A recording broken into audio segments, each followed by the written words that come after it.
What is up, good people? Welcome to the show. That's not staying put like I like it to. Welcome to the show. Welcome to the show. Welcome to the show. Come on in. Make sure you hit that like button. We about to get things started here. Excuse me, got a good one for you today. Shout out to everybody who joined the Patreon page. You got new Patreons all together. Your name will be in lights as usual, as I always do nowadays. I put the new patrons in lights at the bottom right there. You see it. Shout out to Stephens Code, Ronald Goldman, Dominique Johnson, son of Israel, CCF3278, Dark Moon Blade, Dre Raphael, Rocco Killer 7, Evie Now, AJ Robert, Armand, Stoic 1, and Big J T601. Work it, JT, work it. David Johnson in the building. Shout out to all the people who became Patreons, and even a new one came this morning that's not even on the list right now, but thank you to everybody that joined the Patreon over the last couple days. Thank you very much.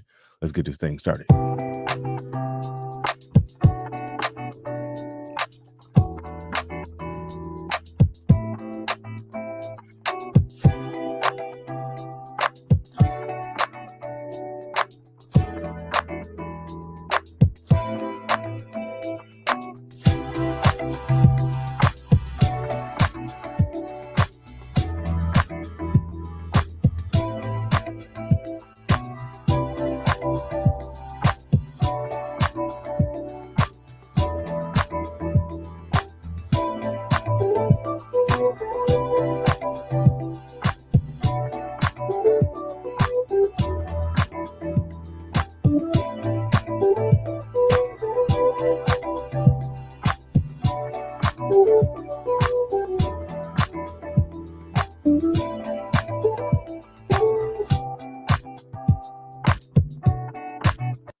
Peace, folks.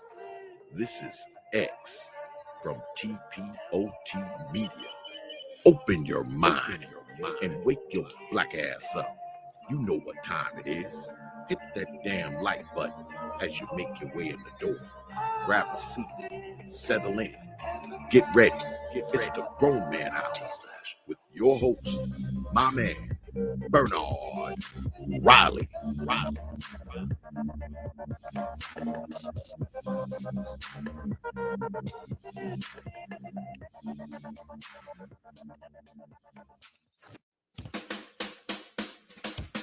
Hey, what's up, everybody? This is Mumia Obsidian Ali. You know who I am. I need no introduction, right? And you're listening to the Grown Man Hour with my man Bernard Riley, heard weekdays right here on YouTube. What do you think about that? How about that? Now let's get back on with the show. Thank you. Welcome to the show. Welcome to the show. The Grown Man Hour. What's your host, Bernard Riley? About to be getting this thing going, about to be getting this thing started. Here I am, still getting things set up. Spilled a little coffee. Y'all know I always spill my coffee in the morning. Y'all just got to work around that. You know how we do. But shout out to everybody in the building this morning. Let's get it. Shout out to the early bird squad, those that drop a comment before we get officially going. Let me see. That's okay. That sounds good. Those that drop a comment before we get officially going in the morning. Shout out to all of you. Still got a few clicks to do before we get all the way down to business. Give me 1 second. And there we go. All right. Shout out to the early bird squads, those that make it in bright and early before we even get things going today. Daryl L2, Daryl L the second, I think that maybe how he wants that said. I'm not 100% sure, but says peace, peace, peace to the chat and BR. Good morning, black men. Good morning to you. J3 says everyone knows Saint Kevin, but who's Kendra G? That's a good Kevin Samuels. He plays a little something, a little sound effect he has where he pushes a little button, like the danger zone and all of that stuff, but one of them, I don't know where it comes from, but it says, I'm gonna make you famous. He like pushed a little button, he's like, boom, I'm gonna make you famous. And yeah, he does that now. He has that effect now where he can make somebody else famous by them calling into his show and trying to argue with him. He can make them famous. So I won't say he made her famous. I mean, she's been in the business for a while, a radio personality in Chicago. My pre-recorded video, I slipped up and said Atlanta, so that was a mistake. But a radio personality in Chicago, she's been for a while. I knew about her before Kevin Samuels, because he did have a fun, entertaining show before Kevin Samuels. See, I've been doing this for a while. I knew about her.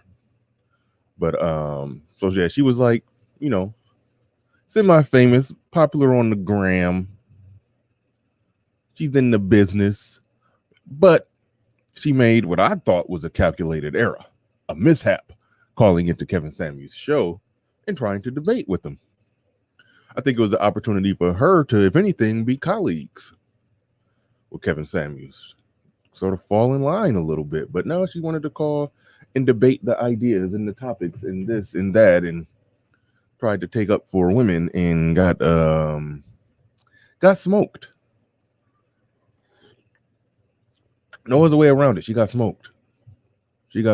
And turned out to be a sore loser who went to her Instagram and tried to rip him and said he had erectile dysfunction, all kind of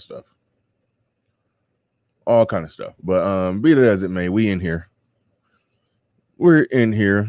And we're gonna play the clip. We're gonna do the post-show analysis.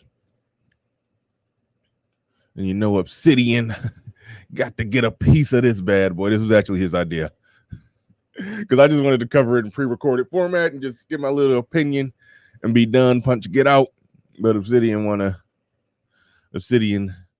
add more layers to it, because I didn't really cover her response, her clapback, her sore loser, not victory lap, defeat lap that she took. I didn't cover that. Obsidian want to dig into that, so we're going to be digging into that today. Soul Brother and the Mechadon in the building. The Mac the Trucker in the building says, I'm not surprised. Another one bites the dust. Thanos, Sam. Okay, don't do that. Angry Man. Angry Man is the Thanos around here. Don't start doing that one. Clue in the building says, B. Riley, salute. Shaka Nulu. That's funny. Shaka Nulu. Shout out to you. Thank you for coming on through. Shaka Nulu in the building. Excalibur in the building. Canis Lupus in the building. Mr. Tobert in the building. Kaya Drew in the building. Kildos in the building. What's going on? Wayman Brown in the building. Ty City, you do know you can just kill yourself and get it over with. You don't have to keep asking us to kill you. You can just do it yourself. You got all those guns. You sitting in there by yourself. Nobody's stopping you. Nobody's stopping you from offing yourself. If you're at work right now and you get home from work, take one of your guns. I know you keep them there loaded. You're not one of those people that keep the gun right here and the ammunition over here and the clip over here. No, you got it all click, clack, clickety, clack, all in one, ready to go on the coffee table. So just come home, pick it up off the coffee table, and handle your business. Nobody's stopping you.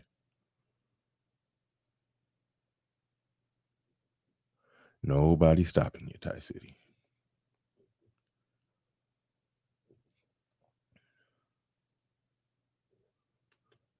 Oh, damn, I didn't know that. Solo TV 84 calls him Thanos Samuels. That's where I got it from. I didn't know that he called him that. Did not know that. That's interesting. That's interesting.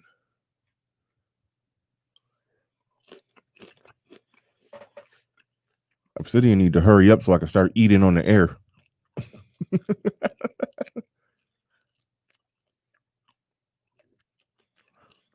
He says, someone please put a leash on the German Shepherd. Someone please put a leash on the German Shepherd. Cut it out, cut it out, cut it out. But without further ado, Mia Obsidian Ali has entered the back chat.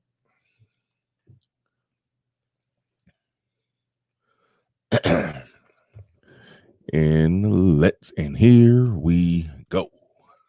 What's going on? Oh man. Rang. What's going?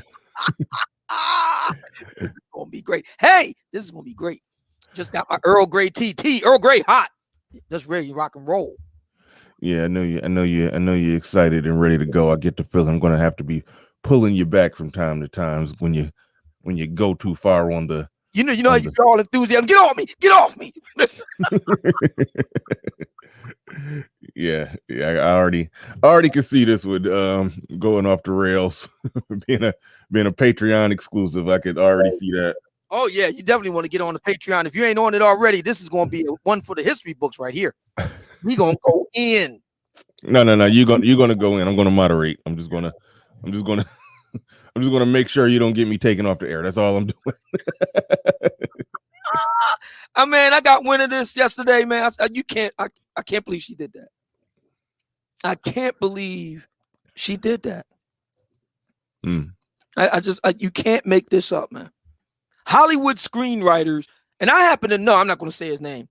I actually happen to know somebody that's attempting, as we speak, to get something that he has created greenlit in Hollywood. All right. He's a screenwriter. And he wants to do like I don't know if it's going to be a TV show or if it's going to be a feature film or both, that's loosely based on the Black Manosphere. Okay. And the major movers and shakers in it and the issues that it represents and that we tackle on the regular. He wants to do something along those lines. I've known about this for some time. And this is the first time I've spoken publicly about it. But yeah, I happen to know a brother that writes screenwriting stuff out of Hollywood and have known him for some years. Again, I won't mention his name. And he couldn't make this stuff up, man. I'm just, you can't make this up. And I know he's going to do something with the Derek Jackson thing. If I know him, he's got his, production notes. He's going to do something with that. So, I mean, yeah, this is manna from heaven. They just keep giving. See, this is the reason why people ask me, Obsidian, why do you always talk about BFF? I can't use the actual title because I don't want to get you in trouble. BFF. And my response is very simple. Because it's better than Tony Stark's arc reactor. It's better than solar. Better than wind. And we lost. Oh. Better than methane gas. Better than hydroelectric. It is a constantly renewable, replenishable energy resource. It never runs out. We'll never run out of material. Thanks to people like Kendra G. Thank you. What do you think about what I'm saying? How she ultimately had an opportunity to somewhat, I don't know, to be a colleague, sort of. They're both kind of de facto in the dating business. She doesn't exactly give hard dating advice, but she's doing something to for better or worse to bring people together. Yeah, Kevin Samuels is more or less about that as well. Reasonable guy. I mean, talk about there's I don't expect you to know about this, Bernard. If you did, I would be very, very impressed and give you an A for today. Does the name Abba Eban mean anything to you? A, B, E-B-A, like the group, the Swedish group ABBA. Last name Eban, E-B-A-N. Does that name mean anything to you? No. Abba Eban was, he's no longer with us, was an Israeli statesman. All right, from Israel. Mm-hmm. And at the time, they were really, duking it out with the PLO, the Palestinian Liberation Organization, led by, who's also deceased nowadays, Yasser Arafat. Mm-hmm. Abba Eban said of Yasser Arafat, and I quote, that he never wasted an opportunity. He never missed an opportunity to miss an opportunity. Mm. That's how I feel about Miss Kendra G. She never failed to miss an opportunity to miss an opportunity. Yeah. Because she really did have an opportunity, a great opportunity to kind of work with Kevin Samuels against essentially trying to work against him. Mm-hmm. I mean, she made an enemy where there was none. Right. Because I listened to one of her streams where it was actually one of the ones that I sent you. If you listen to the whole thing, somebody had asked her about Kevin Samuels, and I think she had mentioned that prior to all of this that they had, I don't know, spoken. Maybe I'm not 100% sure about that, but that's something that she said. So I thought, and she spoke well of him. Right. She didn't speak critical of him. So right. Yeah, I was just shocked that she just came in there just for a cape flying in the wind for the sisterhood, so to speak. I mean, I wasn't, and I'll tell you the reason why. It's very simple. See, Kevin dealt with some uncomfortable truths in Miss Kendra G's life. Oh shit. And the uncomfortable truth is this.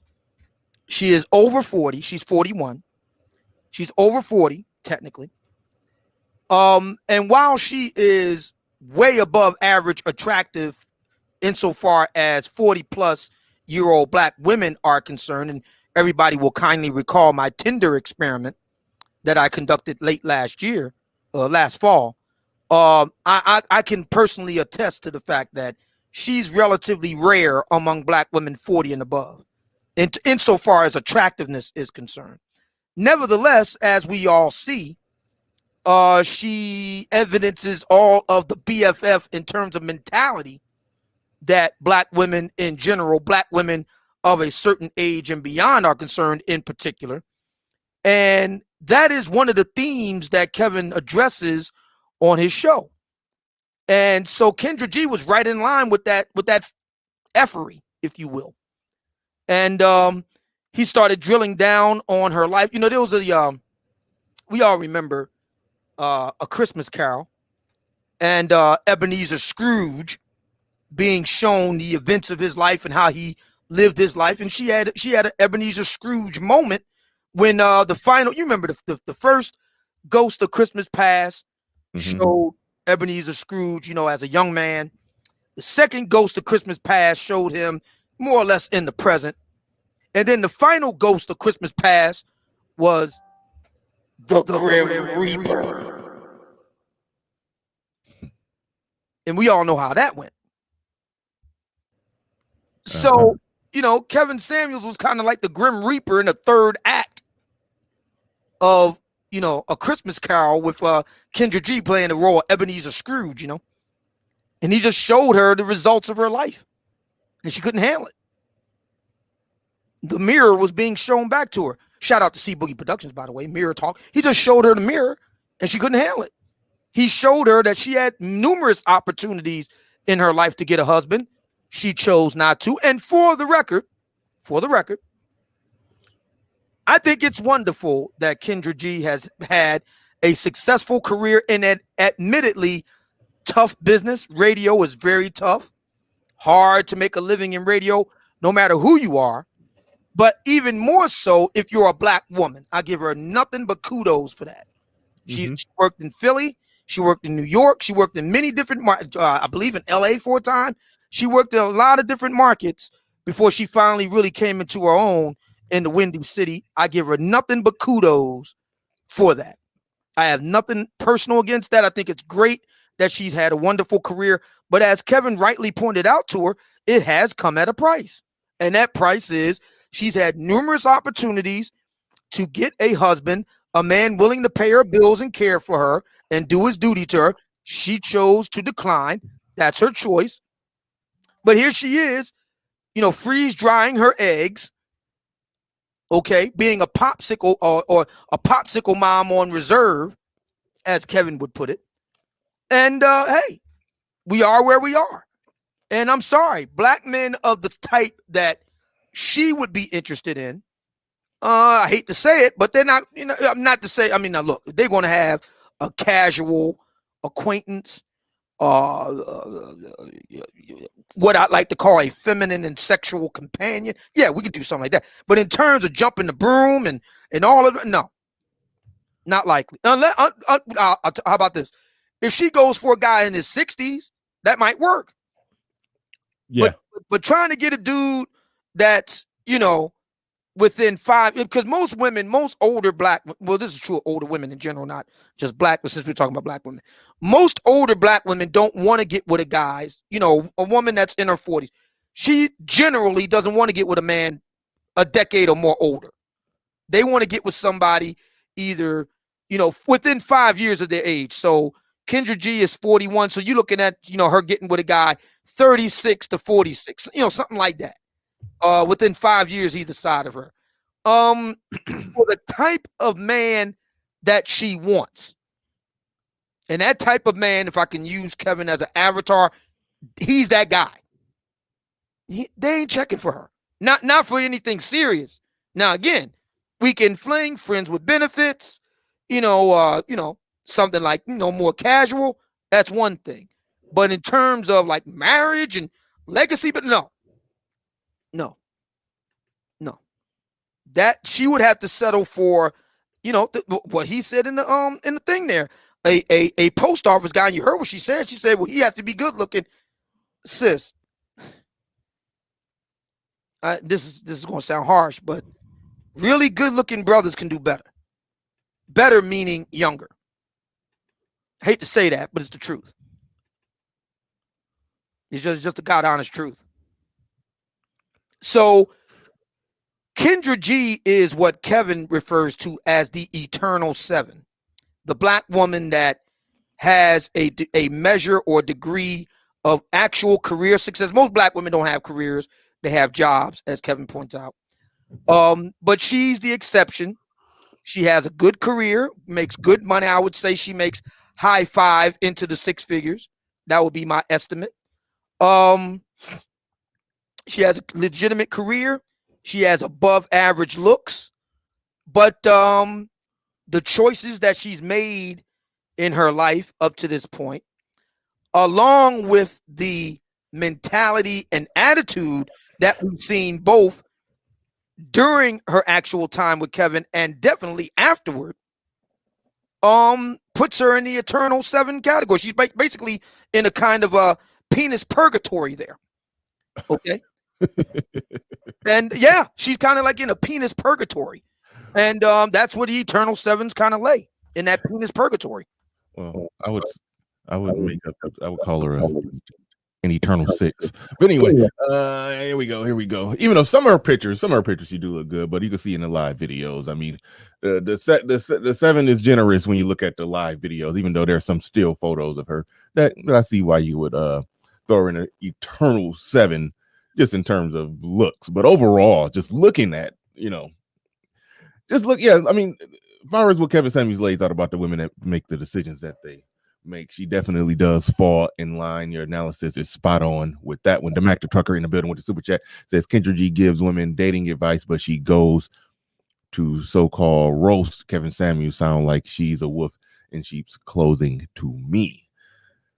Yeah, to some. I mean, the BFF came out. Put it like that. The BFF came out. She does a good job at not giving her opinion too much. She would just ask people questions and let them go whatever way that they want to go. She don't really give her opinion that much. So that's kind of a good little thing that she does, because nobody could really pin her down on something. So this was actually the first time, because I've known about her for a few months before all of this, and nobody's ever asked her questions. Anytime somebody's ever asked her a question, she would more or less punt when somebody would try to ask her a question. So she did a good job at not having to explain anything personal about herself, and that's okay. I mean, when you're hosting a show, you technically don't have to do that. I mean, who knows what Barbara Walters or Larry King's opinion is on certain things? They just ask questions. So I understand that, but this was the first time she really got drilled with questions, and you kind of could see that she was just as delusional as a lot of the people that come on her show. So that was a interesting concept there. Justin March in the building with the super sticker. Appreciate that. We also got, hold on one moment. Hold up. I saw a couple. Oh, a few people. Yeah, more than a few coming through. Appreciate all of you. Coming on through. We got Brian Washington in the building. Cue the Undertaker going for her eggs. Yeah, that's the thing. They freezing eggs. Osama Abdul, BR, and Old Man, a team for the ages, like Guru and Preem. Thank you for the super chat. I appreciate that. We got Dallas Cowboys in the building. Shout out to you. Appreciate that. Mr. Shane Vicious says, I could see a Malik Yoba type dude going, my goodness, going for Kendra G. Wow, that's harsh. Yeah, that's harsh. I actually think, somebody like that, I think a over 40 guy that works at the post office would definitely rock with that. But the thing is, she thinks she qualifies for more than that. She's still, yeah. I mean, like I said, I did the Tinder experiment because the argument was guys like me, and by extension, Kevin shouldn't be robbing the cradle. We should stay in our lane. We should date women our age. I'm 52. He's 52. Okay, fine. So I did the experiment. We all saw how that turned out. And again, I will give Kendra her due. She's a very well-preserved sister to be at such an advanced age. Hey, look, I'll roll with it. But here's the thing. I ain't marrying her. We ain't having no kids. So, just be we just do what we do. And that's the extent of it. Now, of course, she's not interested in that. She thinks that she can still, make it happen, even though she's about 20 feet above the ground and figures she's still going to pull the ripcord. Good luck with that. Michael Ross says, just wait for it. It always comes out. Thank you very much for that. Appreciate that. Well, we got the footage of her going in, more or less, responding to I guess reacting to her bad performance when she called into Kevin Samuels' show. Something she should not have done. But she responded to it in sort of loser fashion, but she responded to it. So let's we're gonna roll that in a little bit. Philip Duclass says Kendra actually met an average guy on her own IG show, dated him but dumped him recently. It's on her YouTube page. Wow, really? What's your guys? Yeah, we gotta look at that. We gotta analyze that. I didn't know that. Hey, Phil, post up the link, man. Oh, you know what we say? Drop the link. We gotta watch that. We gotta watch that. I had no idea that she did that. You learn something new every day. Drop the link. We gotta after we get finished with this IG so-called clapback sour grapes video that she did, then we gotta go and review that, Bernie. Let's see. Oh, it already got it up right there. Hold on. Oh, hold up. There we go. Then let me see if I can make that look better. As good as it's going good. All right. Let's go ahead and play it. Let me know if at any moment you want me to stop it while she's talking. But let's go. Here we go. Now, just to set this up real quick. So everybody by now has seen, if you didn't see it, head on over to Kevin Samuels' channel here on YouTube. He reposts the whole thing in its entirety, unedited, uncut. Let me give you the real quick breakdown. Last weekend, I want to say it was Saturday, but last weekend, Kevin Samuels goes on his IG live show, does his usual show. We all know the format. We all know the formation. We all know the snap count. Kendra G calls in. She was not invited. In other words, Kevin didn't invite her on as a guest or anything like that. She was just like anybody else. She calls in to kind of, do battle with Kevin on his positions regarding older black women such as herself. They have a heated exchange, a spirited exchange, if you will. And it finally culminates when Kevin asks her point blank, okay, to her response that marriage can happen for women her age. He said, okay, what would you say to younger black women that want to be married? What age would you tell them they should get married? She refused to answer the question. And that's the reason he cut her off, because she refused to answer 3 times. And then that's what led to what we're about to see right now. A few days later, she does this sour grapes hating sore loser clapback. So that's that. I just wanted to give that quick synopsis just in case anybody may not be aware. Okay, Bernie.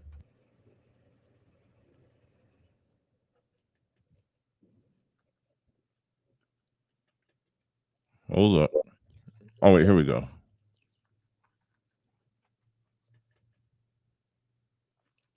Kevin Samuels, you know, the one thing I forgot to ask you when I was on your platform is, where's your wife? Where is the woman that you are married to that can prove your thought process on what it takes to have a successful black family actually works, because you have one yourself? But then I realized you're not even married. Not only are you not married, you have been married twice, divorced twice. So therefore, you mean to tell me you know all that it takes to have a successful marriage, but it didn't even work in your own life? Interesting. Another question I felt to ask is, where are your children? Okay, my bad. Hold on. All right. Okay. So as you can see, ladies and gentlemen, right out the gate, Kendra G starts with the ad hominem. Now, if you know anything about philosophy, for the record, Ms. Kendra G is a graduate of Hampton University, considered one of the upper tier of the historically black colleges and universities. I doubt if she studied philosophy. Because if you study philosophy, in particular the trivium, grammar, rhetoric, logic, you learn with logic, the idea is in an exchange with your interlocutor, if you proceed to personally attack your interlocutor instead of attacking their points, not only have you revealed yourself to be unlearned and illogical, but you've lost the debate. Right off the gate, right off the rip, she's lost the debate. Because Kevin Samuels's marital background is irrelevant. He wasn't talking about his marital background. He was talking about statistics, data, research, empirical evidence in their exchange. Don't take my word for it. Look it up. They talked for nearly an hour.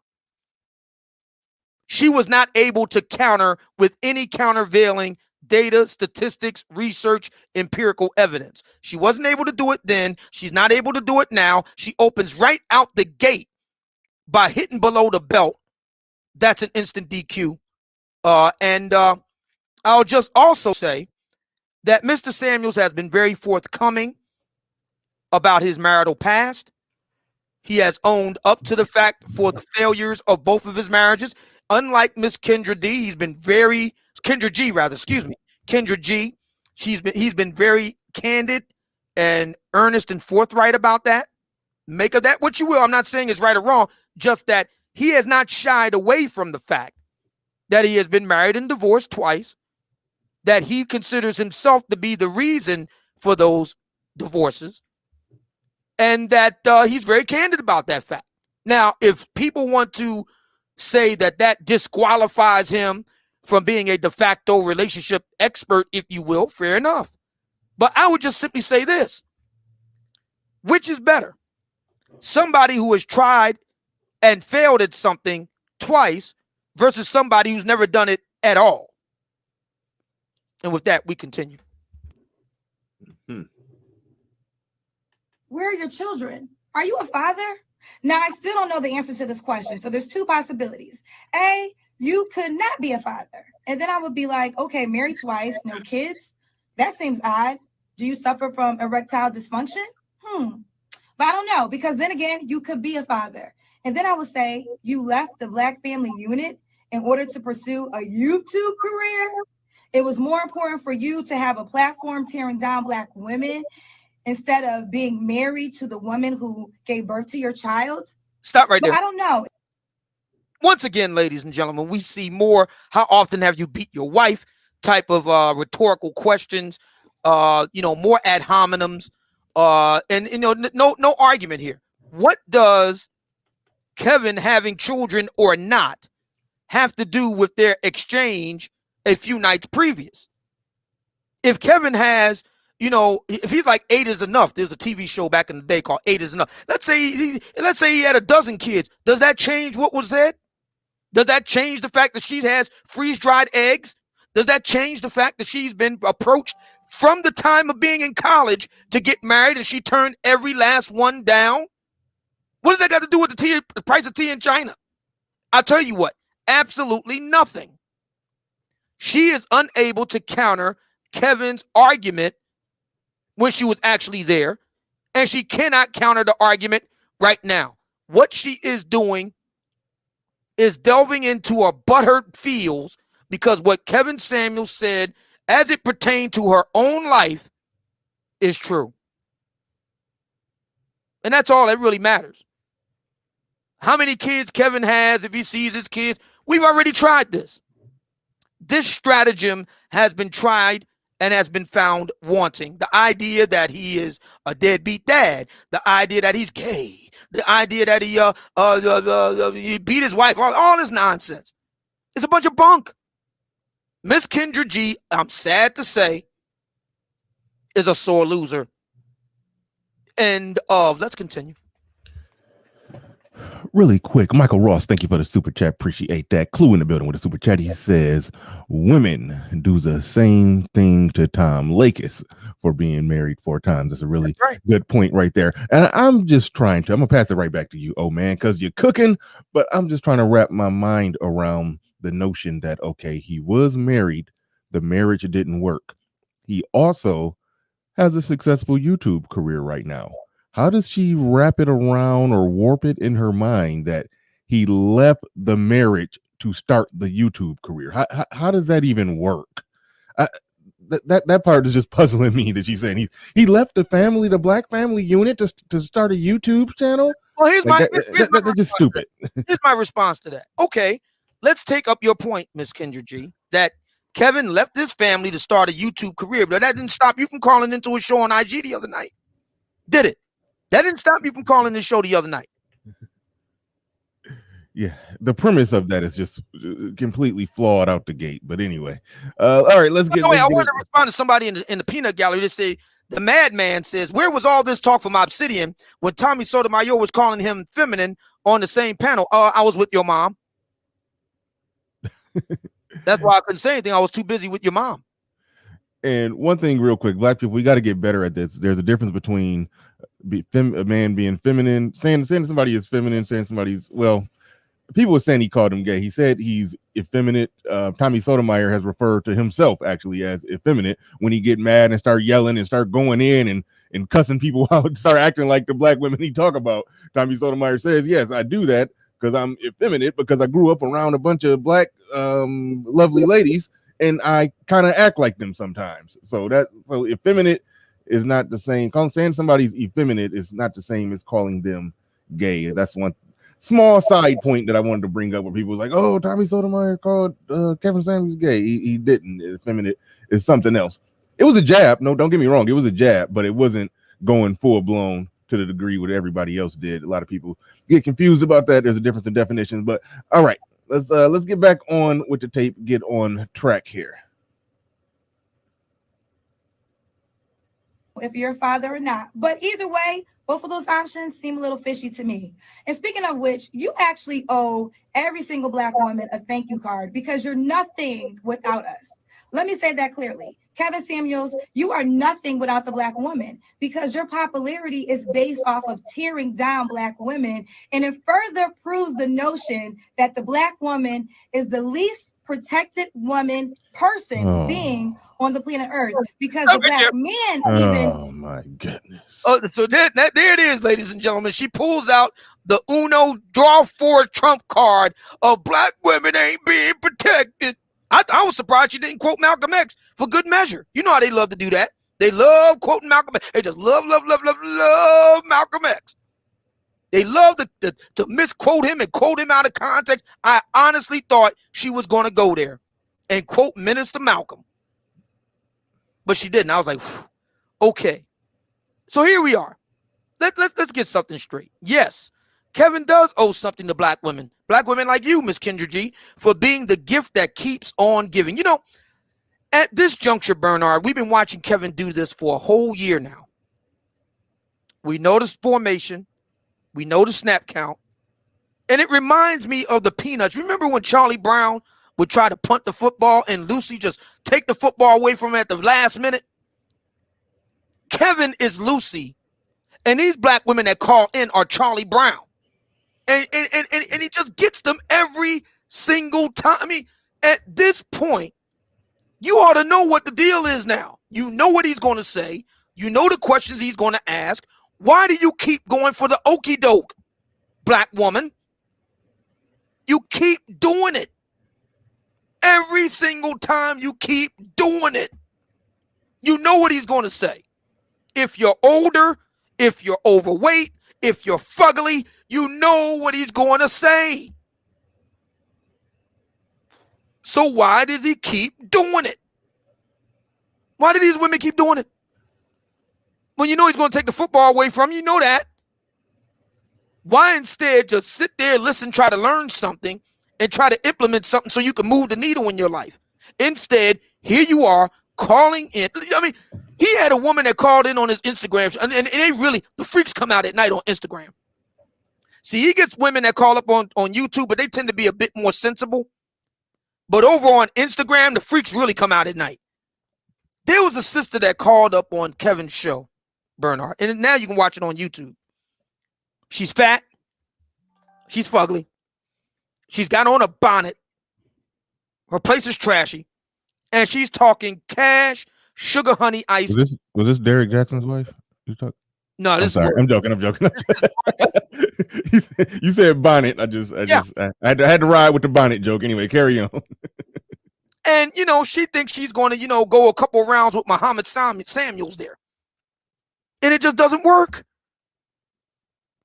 It just goes to show you just how delusional the rank and file, not all, but the rank and file black woman is. You have got to be freaking kidding me. You're fat, fugly, got a bonnet on, and your place is trashy, and you're going to actually talk smack? Are you kidding me? Here we got Miss Kendra G, who is an attractive woman, is an accomplished woman, but listen, you're middle-aged, your sell-by date is nigh, if it hasn't already passed. Sis, come on, man. I mean, you trying to get you a high-value man that's roughly your same age, forget about it. It's not going to happen. It's not going to happen. Best you can hope for is a little something with one of them. You can do that. But beyond that, forget it. It's just not going to happen. I mean, I hate to say this, but Kendra G has put herself in the fun girl category, and she's got some serious fun bags. So, I mean, that's the extent of it. I hate to say that because I don't have anything personal against her, and I don't think she's an evil individual, but I mean, she is the personification of a dingbat. There are a lot of black women I refer to as dingbat. Matter of fact, there's another black woman who is well endowed, if you will, who's also a dingbat. I'm not going to say her name. But if some of you think really hard out on these black YouTube streets, you might get an idea who I'm talking about. Dingbat as the day is long. Dingbat. You can't bring a dingbat up to the Pyramid Club. Are you kidding me? You can't do that. You can't build a future with a dingbat. Come on. Dingbats are good for dunking, and that's about it. Diving for a dingbat. Philip Duclass in the middle with a super chat. He says the video is called "A True Love Story" on here, on her YouTube channel. Yeah, I got it. Somebody dropped it. I think you dropped it.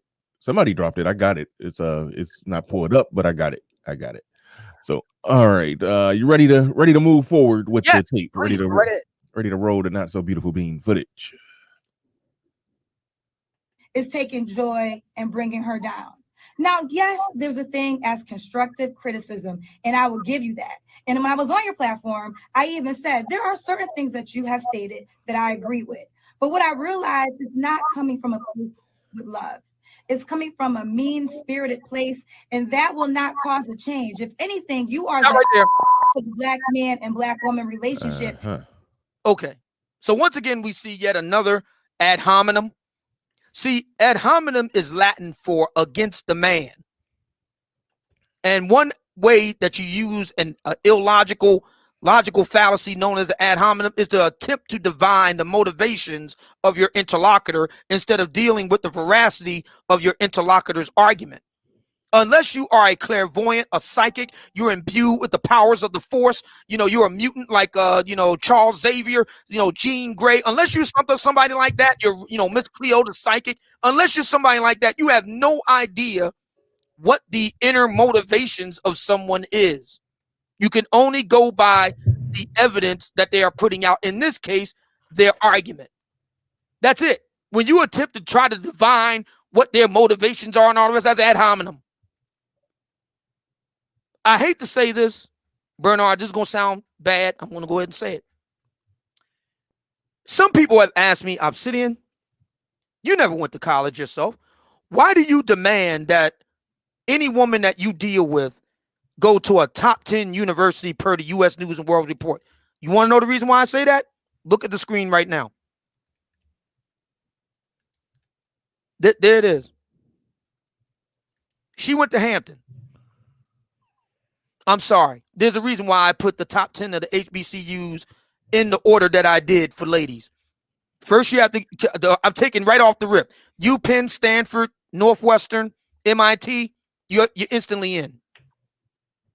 Big 10 after that. Ohio State, Penn State, Nebraska, Minnesota. Okay. Last, Hampton, Howard, Spelman, FAMU. There's a reason why I do it in that order. There's a reason for it. Okay, let's continue. Ronald Calhoun with the super chat. He says, when you work out, you are tearing the muscle down. It builds up in repair. Rest. Listening to Kevin is like gym time. Repair is up to the woman/women. Thank you for the super chat. Appreciate that. My man, Indigenous TV says, let Brad have her. She's like this in her 40s. Let Brad have her. Thank you for the super chat. Appreciate that. All right, that's it. Rolling back to the not so beautiful bean footage. In-spirited place, and that will not cause a change. If anything, you are the black man and black woman relationship because you are dividing us further apart. I have never seen more black men attack black women for issues of being a mother, for being overweight, or for not having a job, or for not right there by a certain. So Ms. Kendra G asserts that Mr. Kevin Samuels has been responsible for driving black men and black women apart. Now, that is a serious allegation that requires a response. Mm-hmm. And my response is this. Over the past year, Mr. Samuels has been responsible for at least 8 couples getting together, half of whom have gone on to get engaged to be married. Meanwhile, Mr. Derek Jackson has not only proven to be a cancer in his own home with his own wife, but has been rumored to be responsible for untold numbers of relationships breaking up because black women doe-eyed and dunderheaded listening to him go home and blow up their relationship with their man, husband, boyfriend, significant other, boo, whatever. I ask Ms. Kendra G, and I ask everybody in the Grand Assembly listening, who is worse for Black America, Mr. Kevin Samuels or Mr. Derek Jackson? Who's worse? Who has driven more black men and women apart? Who? At this juncture, with all the evidence that we have at our disposal. Let's continue. age until you came along. And it's actually really sad because Black men and Black women, we really need to work together. We really need to function together because that's when we excel to our highest level. Stop and right to there. the men who do support Kevin Samuels, Hold on. There we go. Now, notice Miss Kendra G says that we need to work together. But when Miss Kendra G was talking to Mr. Samuels on his Instagram live show, and he made the point, who leads, Miss Kendra G's response was, I don't have a problem with letting a man lead. I want you to think about that statement for a minute. I don't have a problem with letting a man lead. See, in the minds of a lot of Black women, not all, but in the minds of a lot of Black women, Black men and Black women working together means Black men doing what they're told by Black women. Yep. So that's what that means. Now, Kevin Samuels actually said it best, saying, the man is supposed to lead. So what are you talking about? Saying, I don't have a problem with the man leading. That's like saying, well, on a football team, that's like the defensive end on a football team says, oh, I don't have a problem with the quarterback throwing the ball. Like, what the hell are you talking about? It's the quarterback. That's who throws the damn ball. So that statement right there was just very telling.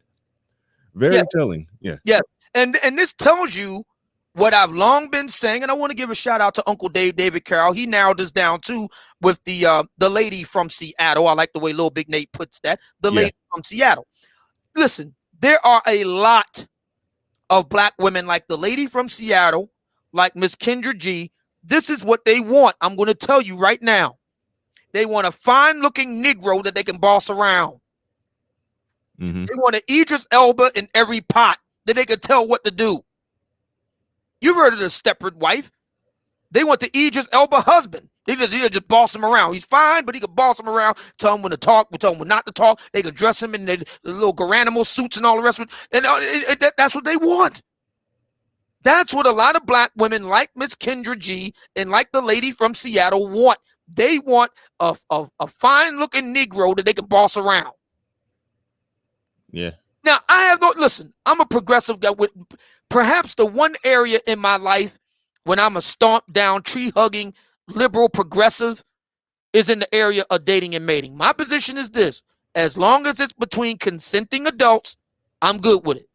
So I say to those women, look, you're an alpha ball busting female. You need a whimpering, simpering, weak back, noodle back beta male. That's what you need. You just need a really good looking one. Because remember, Kendra Z said, I don't have a problem with the brother from the post office as long as he's attractive. They don't care if he's a D-boy hanging on the corner as long as he's attractive. They don't mind if he's bagging groceries at the grocery store as long as he's attractive. They don't mind if he's taking cans back to the junkyard as long as he's attractive. So look, this is what I say to the Kendra G's and the lady from Seattle with the frequent flyer miles going all over the country and the Trans-Europe Express and all the rest of it. Look, get you a fine-looking brother that you can boss around. Just understand you're going to be paying all the bills. You're going to be taking care of all the security. You're going to be dealing with all the provision and providing, and shut the F up. Let's continue. Make sure you hit the like button, fellas. We got 630 people in here, only 177 on the likes. That is ridiculous. There's no reason why that shouldn't just shoot all the way up to 300 right now. At the sound of my voice, hit the like button. Hit the like button. Let's get ready to go. Let's go. And to the men who do support Kevin Samuels that are fathers to little girls, do you want your own daughters to follow his teachings? Do you want your daughters to be raised to feel as though the pressure to focus on just finding a man that's willing to marry them, that she can have babies by, and forget all her other dreams, because becoming a housewife is the most important goal that she should have? Is that what you... Now, it's ironic that she would say that, because that was exactly what was the argument between her and Kevin on his IG Live. He asked her point blank, what would your advice to younger Black women be? And she refused to answer the question. But now we know the truth. See, a lot of older Black women are in vicious competition with younger Black women. See, this is something that we don't want to talk about. There are mothers in competition with their daughters. There are aunties in competition with their nieces. there are older sisters in fierce competition with their younger sisters, and there are older black women in fierce competition with younger black women in the general black society. And the truth of the matter is, a lot of older black women want to make younger black women like them to reduce the competition and to get a sense of schadenfreude. That is the truth. Well, here's the truth, ladies and gentlemen. The single biggest way for any woman in American society to make a come up is to hitch their wagon to a high value man. That's a fact. That's not my opinion. New York Daily Post. You can look it up. You want to come up as a woman? Hitch your wagon to a successful man. That's how you do it. And the truth of the matter is that Kendra G has a shelf life in the radio business. In the kind of radio business. Now, see, it'd be different if she was doing a Terry Gross, NPR type thing. You could do that well into your 60s. Terry Gross herself is there. But for the kind of work that Kendra is doing, that has a shelf life. That's the hip hop urban market. She's already at the upper age limit for a woman in that field. How many more years can she keep it up before a younger Kendra G rolls off the assembly line and takes her spot? She doesn't have an exit plan. She doesn't have a golden parachute. She doesn't have a man waiting in the wings, waiting to take care of her bills at a critical juncture in her life. And so what she wants is other black women to join her, because misery loves company. And we see this a lot in black American life. And this is the reason why older black women call up Kevin just to argue with him, just like Kendra G. Let's continue. Xander in the building with a super chat. He says, women, I want 6 feet tall, 6-pack, 6 figures men. We want fit, feminine, friendly women. That's not fair. Thank you for that super chat. I appreciate that. We got the likes up a little bit. We had about 250 the last I looked at it. We can get that up to 300. Oh yeah, we hold on. We got to stop everything right here. Listen, we doing a hellified analysis come roast of one Miss Kendra G, and we got close to 700 people watching and less than 300 on the likes. Now, you know that ain't right, and you know that super chat button ain't flashing up. You know that ain't right. Come on, man. Rocco Killer. Oh, go ahead. You know the routine here. You know what it is here. This is black male media the way it's supposed to be did. And if you like that, you know what to do. Hit the like button, hit the super chat button, hit the Cash App button. You know the routine. Come on, let's get it. Speaking of the Cash App, AC Hatchet came through with a $15 Cash App. Appreciate that. What's going on, AC? Thank you so much for that, brother. Thank you for that. Appreciate that. And Rocco Killer 7 in the building with a super chat. Appreciate that. Yeah, we about to roll right back into this tape. It blows my mind when a woman would say something to the sort of, men, would you want your daughters following what he's talking about there? Well, let's hash this out, okay? If they do what you did, they're over 40, freezing eggs in the whole works. Over 40 freezing eggs and wishing upon a star. What Kevin Samuels is talking about, if more people did along the lines of what he's talking about, it would actually be more beneficial for women, more beneficial for black children. It would be more women ending up in a situation where they're being taken care of, provided for, and under the provision of a man. Those are better, like you mentioned. Those are better outcomes for black women. Those are better outcomes for black children. Black women and black children are going to benefit from what Kevin Samuels is talking about, actually more than black men. But it's black women giving the pushback from it. So that really speaks to the mindset of what they really want and where they really want to go with their life. And you explained it well with the misery loves company thing. But it's amazing that he's getting pushback from women on basically pushing for something that will ultimately lead to them and their children being better taken care of, looked after, and protected. How in the same discussion where she made the point that black women are the least protected, but she's going to fight with a man who's putting them in a situation where they're going to be more protected if everything that he says pans out, or if they do what he says. Like that's just the Mind screw. I'm trying to trying to cut back on some of the cuss words too up in here. But good man in the building with a super chat. He says, I want my daughters to follow their dreams like Kendra G, get to sporty and have eggs in the freezer. See, I didn't even read your super chat, but you're making the same point that I made. Instead of having a husband with the option not to work. Shout out to good men in the building with the super chat. Also, before we get back to rolling the not so beautiful bean footage, we got to go to Maury Mo Return. Says Kendra apparently had a few chances at marriage and a family earlier in her life. Yep, she talked about that in the discussion with Kevin Samuels. But what did she do? Ignore those nice traditional men and pursue her career. It's just sad. Kevin hit her hard. Thank you for the super chat. Appreciate that. Tavares Wiley in the building says salute Bernard and the man. Appreciate that super chat.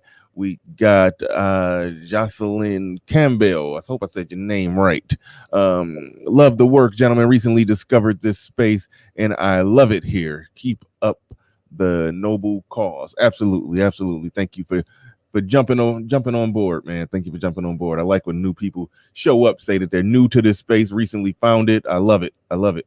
Anwar Dunbar in the building. Says she's an attractive 41-year-old, but she said she walked away from an engagement, froze her eggs, and harped on husbands celebrating their wives. That's right. Yeah. That's right. She said that in the interview. That's 100% correct. That's right. Continue, please. Mr. Brooks in the building says Kendra knows she's wrong. That's why she did this the next day. She has no love for younger women.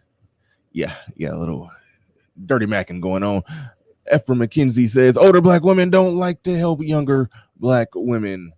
That apparently seems to be the case. Okay, getting back at it, rolling the not so beautiful bean footage. Let's go. You want your own daughters to focus on.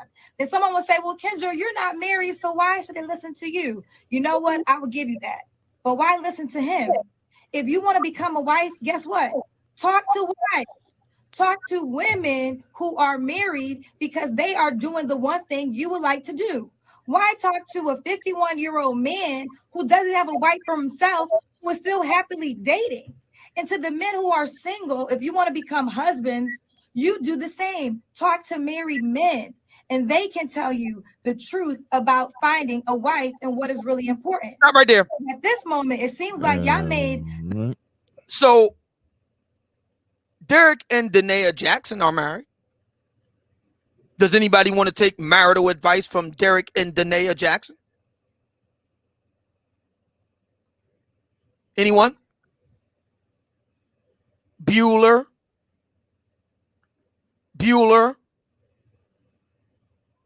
Step forward, all those who would take marital advice from the Jacksons, Derek and Danae. Step forward. I didn't think so. Let's continue. Talk to married men, and they can tell you the truth about finding a wife and what is really important. Because at this moment, it seems like y'all made the modern day Mr. from The Color Purple your king. Stop right there. Yeah.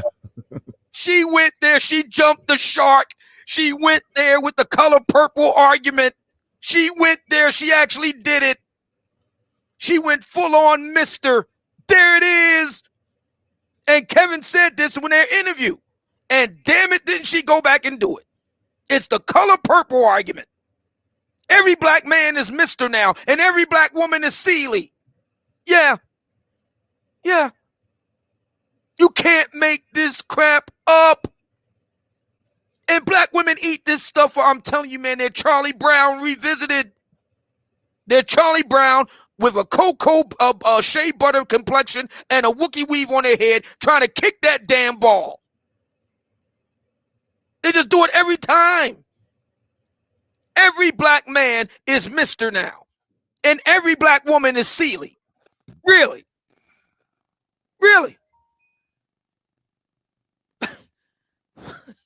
No, you know what, man? No wonder. You know, I can go along with the idea that in today's world, everybody doesn't get married. Okay, that's fair. I hear that. I get that. Kendra G ain't got a man. We're not talking about a husband. Because, you know, look, when you get a certain age, particularly as a woman, I know that there are ladies out there that may not want to hear this, but it's a truth. Once you get past a certain age as a woman, in today's world, a husband is not really, I mean, I'm not saying it's out of the realm of possibility, but you really don't need to. Your goal is just trying to get a man that wants you around and likes you and likes having you around and enjoys your company. That's your goal as an older woman.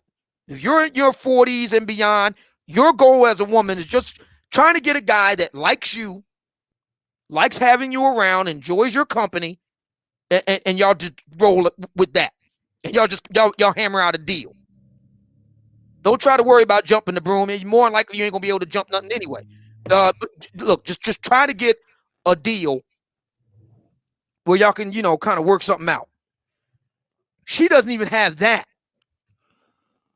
You are in deep doo-doo as a woman past a certain age where you're either not married or you ain't even just got a man, period.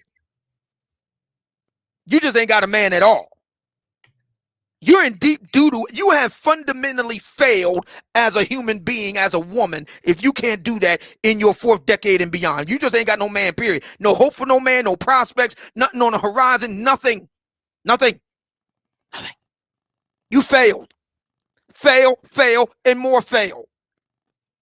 And that's the truth. And that's the reason why a lot of the older sisters come up there armed for bear, getting ready to call themselves going to go up against Kevin. Yeah. And that includes Miss Kendra G. Sad to say. Yeah. At that point in your life, ladies, and I know there's some younger ladies in the audience listening. Look, in today's world, nothing is promised to us. There used to be a time we would get married and you would stay that way for 20, 30, 40 years. We're not in that period anymore. That was your grandparents, if you were lucky, your parents' time. Today, that's just not the truth. That's just not the facts. Many of us will not get married at all. That's just a truth.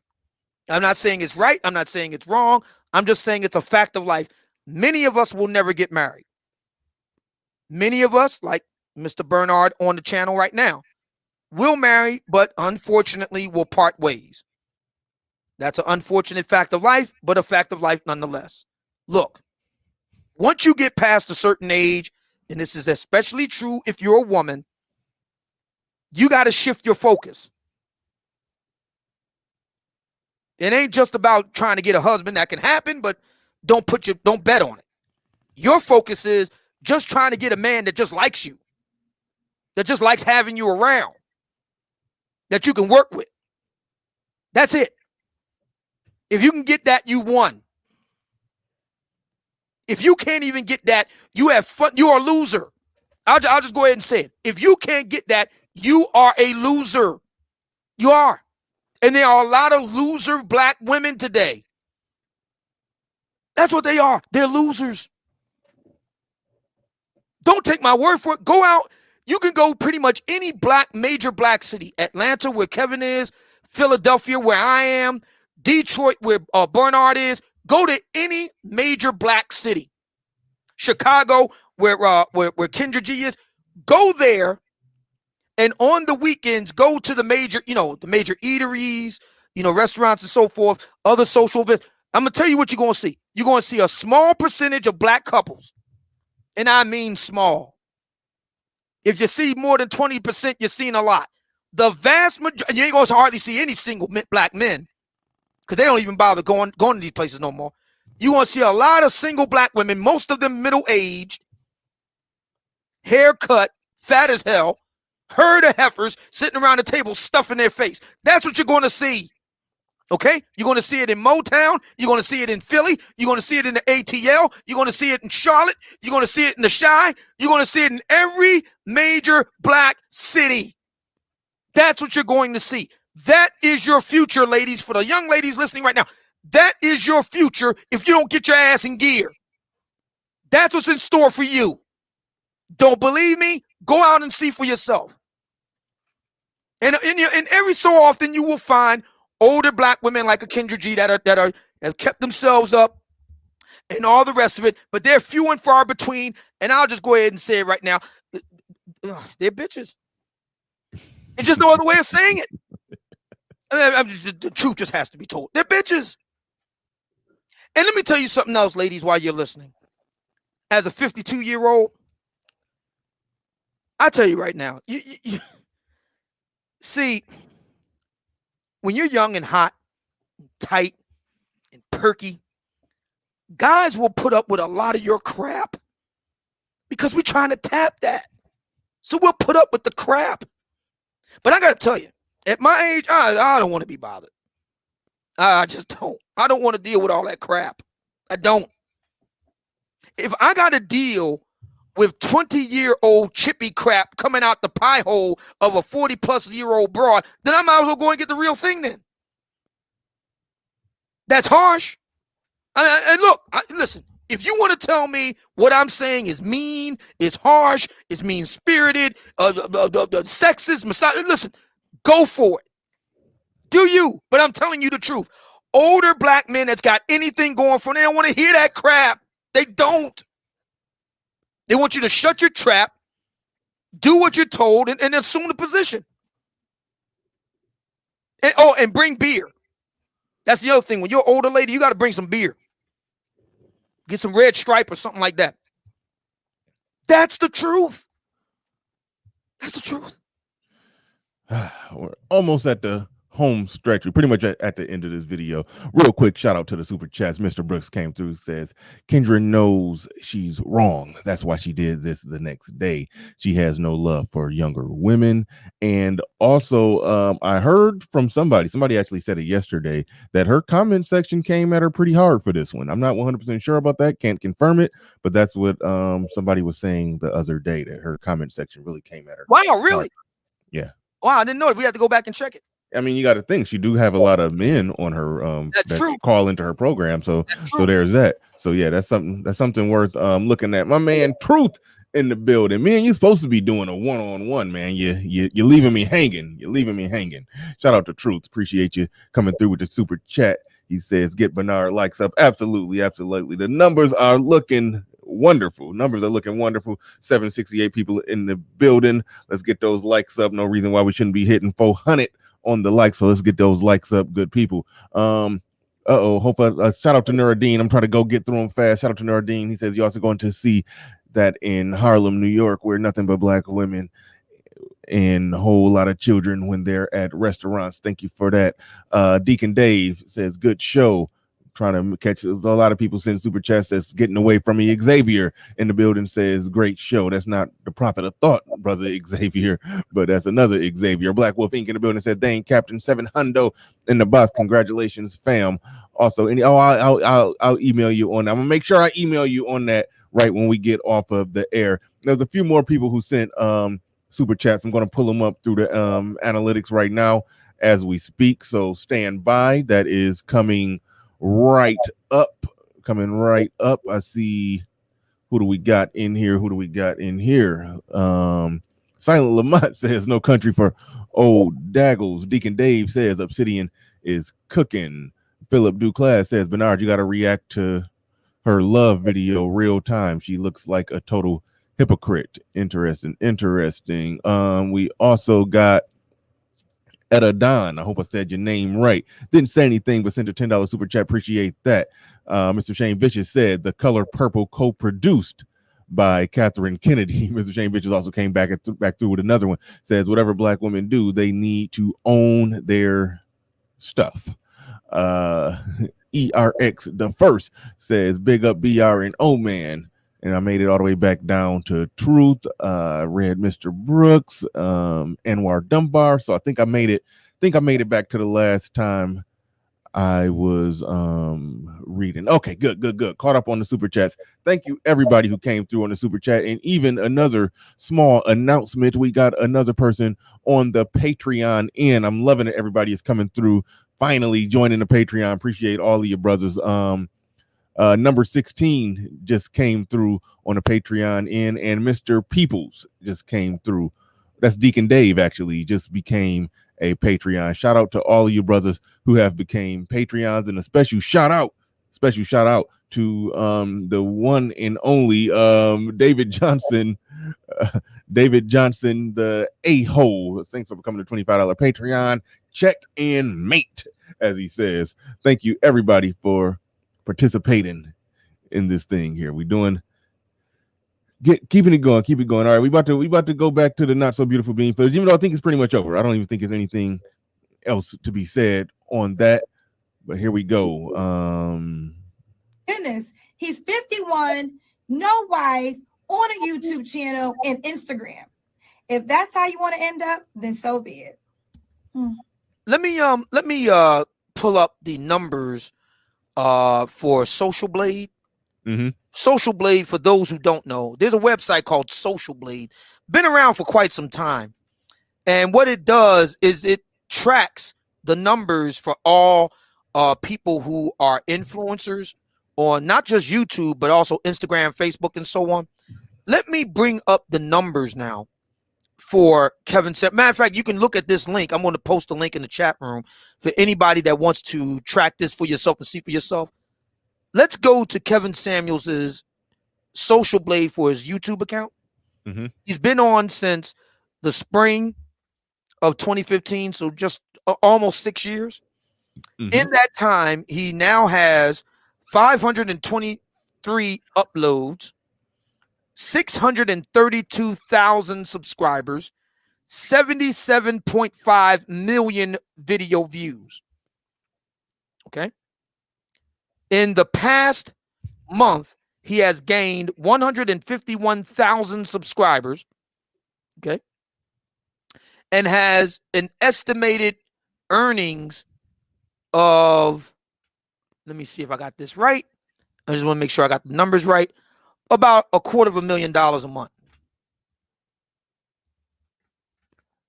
So if the worst you can do in life is be a 50-something-year-old man with a YouTube that's trending toward 1 million followers and making about $250,000 a month, sign me up for that outcome in life. Sign me. Where do I sign up? What about you, Bernie? Yeah, that was the most embarrassing part about what she said right there. That somebody she's building an Instagram, she's building a social media presence herself. So clearly she understands how this works. So either she's extremely ignorant or she's just banking on the ignorance of the audience to not understand that somebody with a channel that big is trending towards 1 million subs, putting out consistent content like that, getting the views that he's getting. You can run the numbers even without calculating it for a single super chat. The numbers off the YouTube ads alone. Yeah, I mean, you said it yourself. You're talking 200. I mean, I don't want to be counting the man's money out loud, but I mean, it's public information. When you start making that much money, it becomes public information. Everybody can see it. It's public. I mean, and that is just a very rough, incomplete measure of what the man has done. I'm not trying to pocket watch him. I'm just responding to what the sister said. The sister is attempting to make mockery of what Kevin Samuels does for a living. Well, we can look at the numbers. You know how we do, Bernard. We the Obsidians here. We don't mess around with rhetoric, with wild-eyed speculation. We look at the numbers. Here are the numbers. You can look them up for yourself. It's open and available to the public. And ask yourself, would you like to be in that position if you could? Yeah. There's no other way around it. She has a presence on social media while trying to shame a social media millionaire. That's basically what's happening. Like that. That's wild. Saying she's holding out for a high value man, but it's criticizing men, saying, do you want to be this type of high value man that I'm freezing my eggs for? Like, it's a stupid thing. It's a really just stupid, childish thing to do. That was the most embarrassing part about her whole thing for me. Like, at the end of the day, you cannot criticize what the man has accomplished and what he has done. You can't criticize that. You can criticize his ideas, agree or disagree in the face of your own life evidence. So I mean, you look silly disagreeing, but you can do that. I'll allow that. I understand that people are going to have some disagreements. Some things are going to hit hard. But when you argue that hard against somebody's individual results in their individual life and what they've accomplished, especially when it's public information, especially when you're on social media yourself, building platforms, especially when I know for a fact that she knows how to look at the views and calculate the CPM and see how many views somebody is getting and calculate what they're probably making, even without going to Social Blade. I never went to Kevin Samuel's Social Blade. I just ran the numbers in my head just by default, because I kind of just do that automatically sometimes. If I just look at somebody's numbers on their YouTube channel, I might just, without even thinking about it, do the formula and the calculation in my head, the YouTube CPM per every 1,000 views, and the average CPM, multiply that by the sum of the previous number, and you got a rough guesstimate of what somebody makes just off views alone. So in a snapshot, if you understand how that formula works, you like, goddamn, he's a millionaire. So here she is shaming a millionaire that she's trying to shame the type of man that she's freezing her eggs for. Like that blows my mind. Yeah. That blows my mind. But that would explain why she's in the predicament she's in, wouldn't it? Now she's giving a brother that's he's a verified brother. Say what you will about Kevin. We looked at the numbers. He's verified. And she's giving him grief. Could you imagine what she would do to the average at best? Oh my God. You mean the post office worker that she qualifies for? Oh man. Yeah. It'd be over. Matter of fact, Nicole Michelle, y'all remember Miss Nicole Michelle?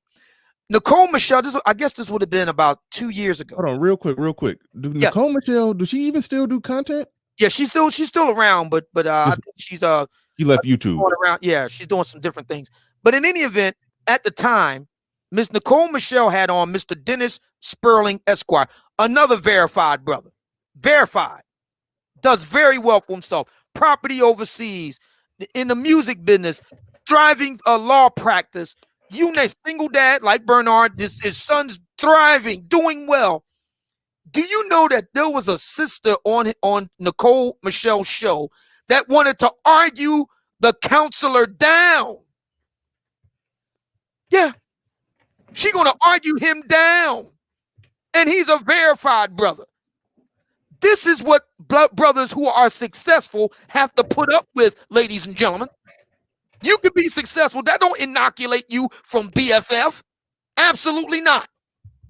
You still get BFF. Even when you're successful, even when you're tall, even when you went to school, even when you graduate magna cum laude, even if you're Kappa Alpha Psi, Q Dog, Alpha, even if you all that, you got a great car, you still going to get BFF. I mean, really?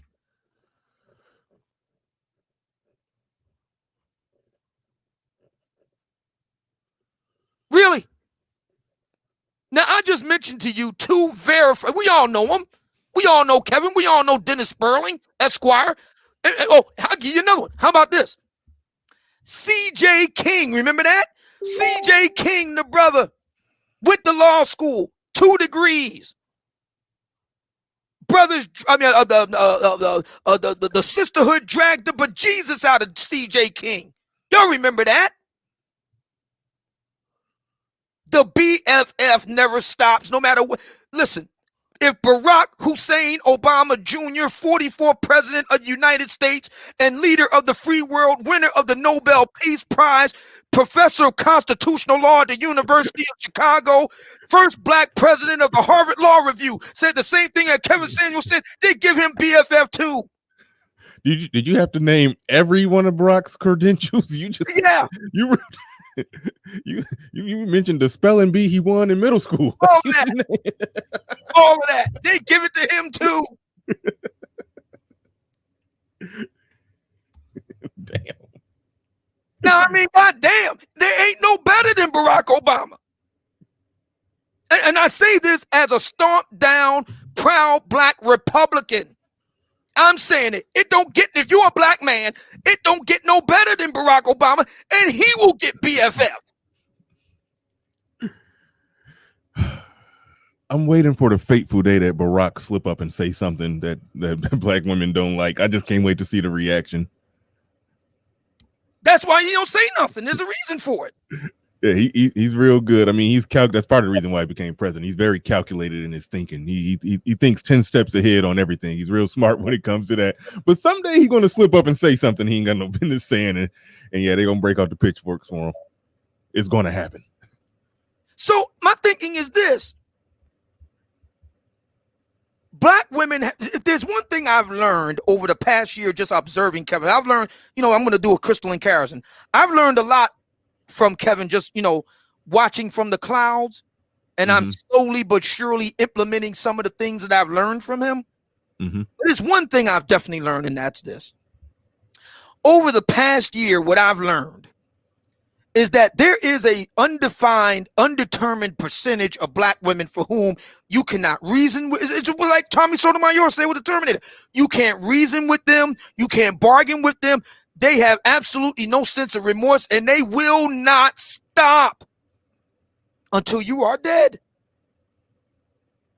That's the black female terminatrix. That's a real thing. That's what I have learned from observing Kevin over the past year.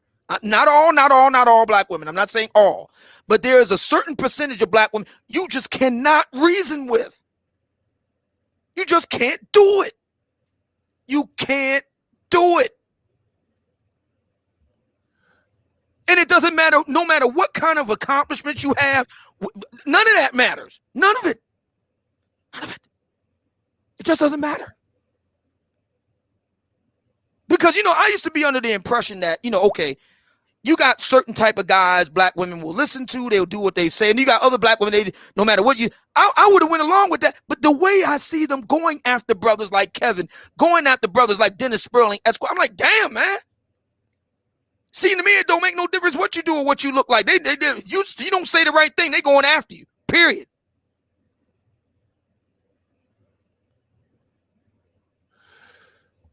Wow. Want to let the balls drop, the confetti, the balloons, all of that, because that 829 on the board is the highest numbers I've ever had. So shout out to you, oh man. I don't know if this will be possible without you, this 829, because you've been cooking with grease right now, cooking with oil, gas, grease, all of that right now. You definitely brought it today.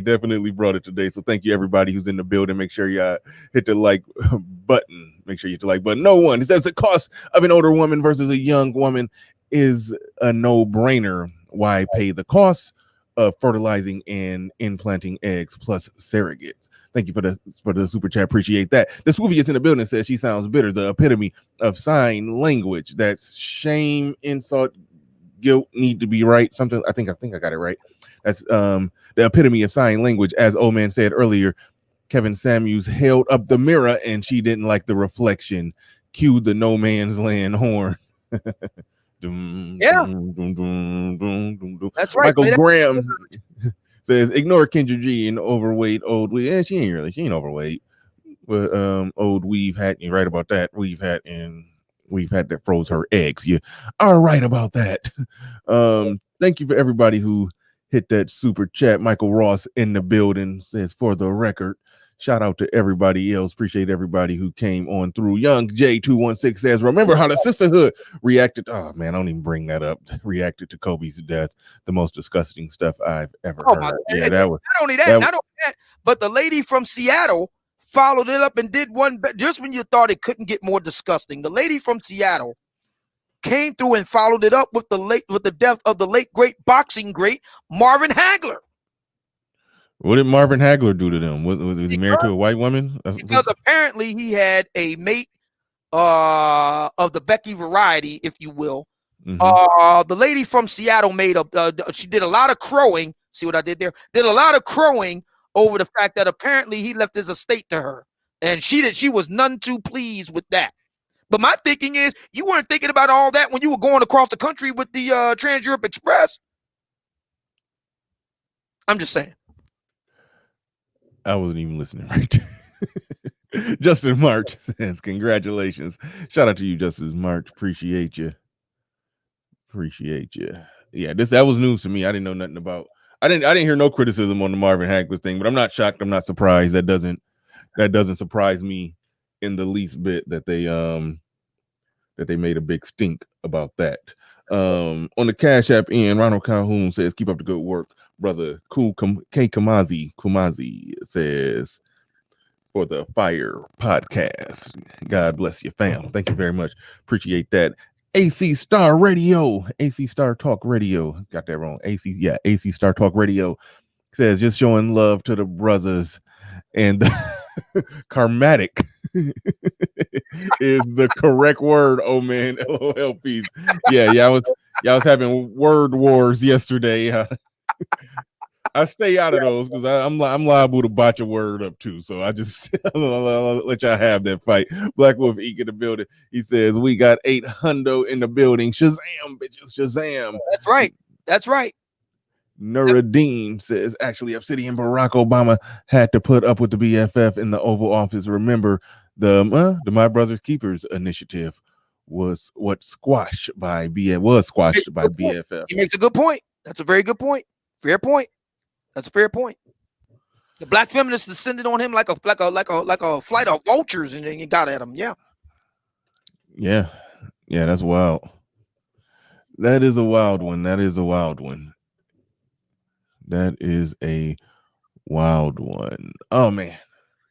All right, yeah, that was a doozy. I mean, it's like you went in so hard on that. I feel like we've reached the peak at the grand finale. Nowhere else to go right now.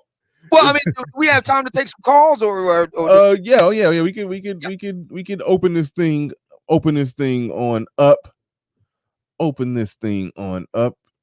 But yeah, you went in. You was waiting on. You was licking your chops for that one. Oh my goodness, I was in bed early today, man. I said, man, I hope we can get on there today, brother. But I'm ready to roll. I'm ready. Yeah. I mean, but really, man. I mean, look, I like what Kendra D did. Kendra G. I'm sorry. Sorry, Ken. Sorry. About you. Crimson Cure. We apologize. I've accidentally said Kendra D a few times by accident. Yeah. Even O'Shea did it in his pre-recorded video. I think he slipped up and did it. So yeah, a lot of people slip up with that. Sorry, apologize, Crimson Cure. Yeah, we're not talking about Miss Kendra D, also known as Crimson Cure. We're talking about Miss Kendra G of WGCI out in Chicago. Now, I liked when she a little while back was hosting a show. A number of sisters kept asking for the brother's height, and she said, "Listen, if we're going to do that, then I think it's only fair that the brothers ask about your weight." I really like when she did that. I gave her a kudos for that. And I give her a kudos for keeping herself up in her later ages, for being successful. I got nothing against any of that. But I got to tell you, this little stunt that she did here with Kevin Samuels, I got to tell you, I mean, she just revealed all. It was like, you remember that movie Alien? Had a little chest burster monster jump out the guy. You know, the daggle just jumped out of the. She got a pretty big chest, too. And the daggle jumped out of that big chest of hers. Yeah, it did. Jumped out. All you gotta do is scratch the surface of the black woman, and that dagger is lurking underneath, fighting to get out. All right. We got Truth in the building. What's going on? But before I pass the mic to Truth, let's go real quick. Indigenous TV in the building. He says the Wig Wolf also did a video on the late Vincent Jackson from the Tampa Bay Buccaneers, essentially claiming that his white wife had him. Yeah, that's ridiculous. You can't say stuff like that with no evidence. Peace, Brother Bernard and Obsidian. This is a case study on how even broads with a little fame / money fit right into the box with the rest of the hoes. Shout out to brother Xavier. Good man in the building with the super chat. He says, "You guys have to react to her Found Love video on her channel. I like to look at stuff before I react to it. So I'm debating on whether or not I just want to play it live. Yeah, we can come back. We can come back. Yeah, it might not be nothing to really go on. We might just end up looking at a lovey-dovey video of her and her boyfriend feeding each other ice cream. I'm like, I want to see that. I mean, her ex-boyfriend or ex-fiance or whatever. So yeah, I like to see it before I react to it. She literally made a video of continuously rejecting this man. Oh, okay, that's interesting. So that is interesting. So yeah, we will check that out. Real quick. And I appreciate y'all coming through with the super chats. That's a good problem to have when the super chats are coming through and I can barely keep up with them. Kennard Farmer says, great show. Shout out to you. Appreciate all of you. All right, we going to Truth right now. Go ahead. You got the floor. You got the mic. Hey, what's good? Yeah, this has been a fantastic show. Listening to Obsidian rip into the shit. Yeah. So my 2 cents is just to say that, like, I'm not even surprised because we all know what it really is. She's trying to use his clout, his rise, his climb. She thought of some shit to say about him to hop on his coattails. And I know she, don't get me wrong, I know she has her own little following, but on YouTube, she's got nobody. So this is like her way to try to get eyeballs on her. And it's revealing that this is the route she took, because it's like, of all the things you could have said on to use the growing momentum around Kevin to discuss, you just went out of your way to just dog on the nigga and talk shit and be, oh, yeah, he's not married, he's divorced, he's this, he's that. Meanwhile, I mean, I'm gonna keep it a buck. I thought the bitch was hit because I looked through the makeup, the makeup crew, the beauty team. I'm like, this bitch fresh out of bed is busted, and she can't tell me otherwise. So I also know the bitch probably wearing a waist trainer. You feel me? Like, on God, she probably wearing push-up bra. Like, her titties probably sag. Like, the bitch is not on no real niggas radar on some real shit. And so to go out of your way to hate on a 50-year-old man, it's like, are we supposed to turn around and hate on you now and just start talking shit? Like, because if we want to just talk shit and get hood, let's just talk shit. Because if you're trying to actually say, we shouldn't take his advice serious, then you would have been said that about D Jackson. You ain't made a video about the nigga yet, like Obsidian said. So it's all cap. She's full of shit. It's not even like she's trying to make it obvious. I mean, trying to make it less obvious. Like, oh, I genuinely have a real opinion. Bitch, you got no opinion. It's like you just made this shit on the spot. Like, you just thought of the first heat you could think of. Oh, where your bitch? Meanwhile, it's like you could have said that when the nigga had maybe 10,000 subs. The funny part is, why would you say that now? At his trajectory, bitch, he'll fuck around and fuck your best friend. You better be easy. Like, anyway, I'm just talking shit. Hey, hell no, appreciate you. Kennard Farmer in the building. What's going on? You got the floor. You got the mic. Greetings to everybody, man. Once again, great show. Hey, Obsidian, man, it's a song I think you would love, and it's almost a theme song about this whole idea of older women. It's a song from the 40s called Kept On Sitting On It by Winona Harris, and he's describing an older woman, old maid, stop acting like a baby child. So it's describing the same concept of women taking too long to want to get married. I think you would love the song. But yeah, man, y'all really on point, man. I'm a church musician as well. And this week at rehearsal, we were wrapping up rehearsal, and I got some college students, young, 19, 18, and they mentioned Kevin Samuels. I'm like, man, okay. Oh yeah, no, it's everywhere. It really is. Yeah, no, my son said they was talking about him at the high school. Like he's everywhere. Yeah, and we're talking about young, black, and it was positive. They really saw the message. It's like, okay, and we can just really dialogue so I can see the great works. And, man, I just want to tell you guys, man, keep doing what you're doing because it's getting out there. Right on. Good stuff. Yeah, this shit going mainstream. I'm so glad. We got is that JD? Is that you with that background noise or that? Well, yeah, I think that was your background noise. Let's see. Let's go ahead and try again. If not, I might have to let you go if that's going to persist. So go ahead and try. Just say it. How about now? It's still there. Is it better? That was a little better. Quit pushing mute so we can hear if it get better. You mute it right now. All right, just go ahead and try to speak, and I will let you know. All right, am I good? We all good now? Or nah, it's still. All right, I'll fix it. Hold on, I'll fix static. Yeah, go ahead. Okay, I'm about to jump out on a limb and take a chance here. because everybody's been up here lying, so we got to bring in the truth. So RBR, you got 60 to 90 seconds to tell us the truth. So go ahead, you got it. Oh, good. Oh, good. Thank you for having the real brother up. Like Absolutely. I put in the, I gotta meet the quota and have at least one real brother on the show. So so there's that. That's you know, real so brother rule. Yeah, you got it. Well, what I was saying is that the only man that will sell love to a woman is a man who loves that woman. Everybody else is going to sell pump and dump, the wall, you're too old, and all this old bullshit. The truth of the matter is, selling loveless relationships based on the bag, based on niggas lying about being high value and other stupid ass shit, you ain't going to really move the needle and help the community. All you're really doing is helping make America great again, helping these goddamn conservatives kill off the black race, kill off the black family, kill off the black community. A better approach for women is to settle for a man who loves you and wants to spend the rest of his life with you in a monogamous relationship. A 40-year-old female would be perfect for a 50-year-old man who already has a family, who already raised a family, who already raised his kids, and would be more than happy to be in a loving relationship with someone like that talk show host, that lady. Now, here's the truth.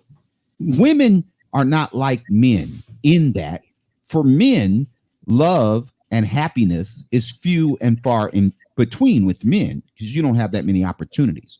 But an attractive woman with tego bitties and accomplished and cute and a nice body, that woman has so many options in terms of men, way more options than you guys have. Even if she's average at best, that woman has 100 times more options in men than the average men does. Don't believe that these women options for what though? Options for what? Options for relationships. Options for relationships.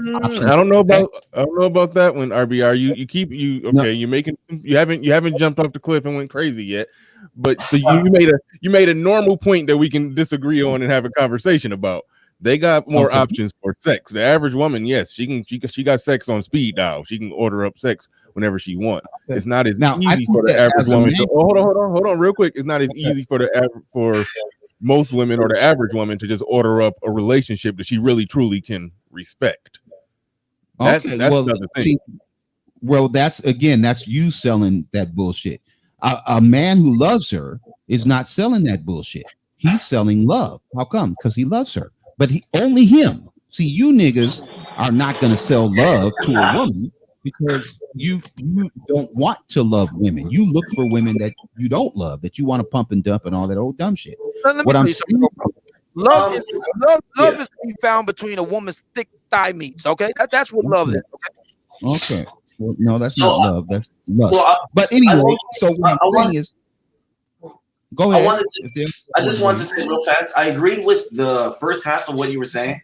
When you started getting into so what I primarily agreed with was the idea that I kind of don't like the idea that marriage isn't about love and that. But I can't lie. At the same time, when I heard, oh, marriage isn't about love. Oh, what's it about? It's about commitment. It's about duty. I'm like, oh shit, that's actually true. But I don't think you have to lose love in that. But at the same time, I do understand that if you're purely focused, you know what it is? It's too people shouldn't say that. People shouldn't say marriage isn't about love because now it opens the door to such a philosophical conversation that it almost begins to become less pragmatic. Because at the end of the day, now that I'm really thinking about it, someone could argue, so you don't love your kids? Like, why take care of your kids? Why even care about anything? And so it just opens the door for a can of worms. What I would say is that when he says that a marriage is not about love, I don't think he's trying to say that literally you're not supposed to choose someone you love. He's trying to tongue-in-cheek kind of skip the whole long-winded monologue and go let you he's implying that obviously you're compatible. Obviously you chose the person for reasons of either hopefully not pure desperation. So let's say, for example, and there's guys out there like this. Let's say, for example, you don't get beautiful women often, and the first beautiful woman you can get is a total cunt, and you choose her, It's like, well, I guess you chose beauty over personality because you don't have a whole lot of beautiful options, but you chose the beautiful one that no one else who can get beautiful girls even wants. So it's like that nigga's not choosing her for love. Likewise, chicks Now, do something. Why did you say personality and not love? Well, no, because you probably wouldn't love somebody who had a really toxic. You probably wouldn't love somebody who had a really toxic personality. So my point is that he implies by saying marriage isn't about love, that you've already made sure that you're compatible and that you're checking all the marks that make each other happy, and that this can last more than just a night or two. That's why, but that's a man saying that women don't need men who love them. That's a man selling that lie. No. Again, I don't think he's not literally saying that love should be taken out of the equation. He's saying that love is not the root and the base of what brings the people together, honestly. And it's not. Typically, people are just lonely and like companionship. And scarcity reveals I'll make this last point. Scarcity reveals the truth. When people have opportunity, they can be choosy and then picky. When you are desperate, we'll see what you're really looking for. So what he's saying is that at the heart of it, you're really just looking for someone to be with you, someone to be, there and not betray you and screw you over, someone to, whether you're male or female. Like, we can talk about what the different sexes provide, but on a universal level, people are just looking for companionship, someone to be there, someone to share life with, etc. Now, why would there be a need for a relationship coach if you were just looking for somebody to give you companionship? What I push back on is, if the man fell in love with the woman and wanted to marry the woman and spend the rest of his life with the woman, would the man base his relationship with that woman on the things that these coaches are talking about? Or would they base their relationship on love? I've known men, I'm the same way. I'm not going to marry no woman I don't love. I don't care what she looks like to somebody else. I'm not marrying. All right. We're gonna move forward. RBR, give you props for being coherent today. You must have took your meds, and you're talking semi-normal. You're making normal points that we can agree or disagree with. You ain't taking us all the way to Russia and stuff like that. So all right, cool. DeMac the trucker in the building, he said, "Thank you, Bernard, for putting the truth on the panel." We had to hear the truth from RBR, but we're about to go to Game Changer right now. You got the floor. You got the mic. Okay, thank you. So I came up because of what RBR was saying about a 40-year-old woman getting with a 50-year-old man who has already established his family. Yeah, that does work in theory, and it often has worked, especially if they're both divorced and they both have a family of their own. The problem comes into play is that you now have a track record to deal with. Where before, when two 20-year-olds get together, there's really no history. There's nothing on their resume. With the 40-year-old woman, certain things come into play. You can see what type of mother she was, what quality children she has bred into the world, and things like that. And often enough, in fact, far too often, particularly for African-American women, what happens is that you find that you find that their track record is crap. And as a result, they become less marriage material even at that age. Ideally, that is a circumstance where two divorced people get together and create a blended family. However, when a lot of brothers are seeing the track record, they're seeing that she has, one son in prison, another one on his way, and a daughter on the pole, like, they begin to question. And they also can see things like she was married 3 times and she divorced 3 times. So a lot of them, and let's just take Miss Average at Best, for example, have a poor track record, which makes them incompatible even for, guys in their 50s whose kids are grown and, already graduated in college. I mean, Kevin Samuels, he brought up that, look, it's not just that you're physically average at best. That's something that probably, he didn't say this, but that's something that can probably be overlooked. In addition to being average at best, you have a son with a sketchy father. This is your resume. This is the type of wife and mother that you have proven yourself to be over the past 17 years of adulthood. That is not a good resume. Therefore, I can't really, sign that you would be a good match for a high value man, or really just any man. All right, we're gonna move along. Good stuff, GC. All Good right. Well, stuff. I've seen a lot of. Well, if you love hold her, on. No, you we gotta move along. If I let y'all go back and forth on that, we'd never make our way to Fantastic or Bad Boy Bachelor. Bad Boy Bachelor, welcome to the show. You got the floor. You got the mic. But go ahead and fire away. I don't want to say nothing. I'm just watching. Or not yet. It was good though. Nigga, what?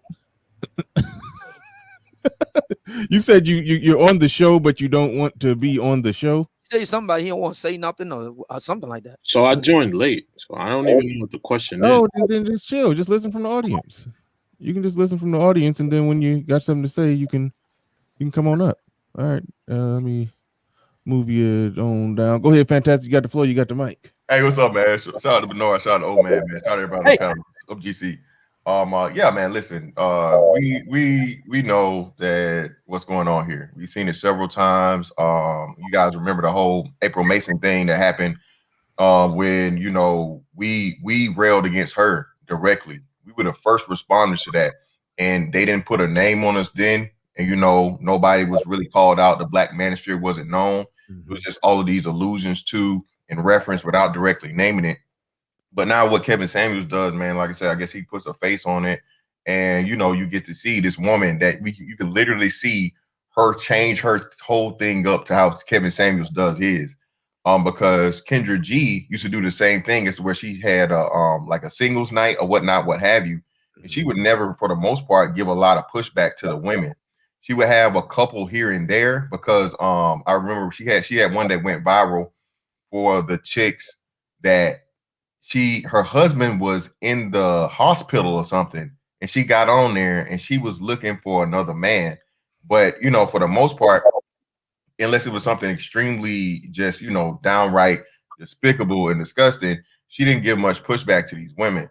And now if you look at her IG lives and the way she's running things, she's doing the same Kevin Samuels approach as to where she's giving a whole lot of criticism to the women, asking them, if you have this, this, this, and this, well, what makes you deserve the type of man you're asking for?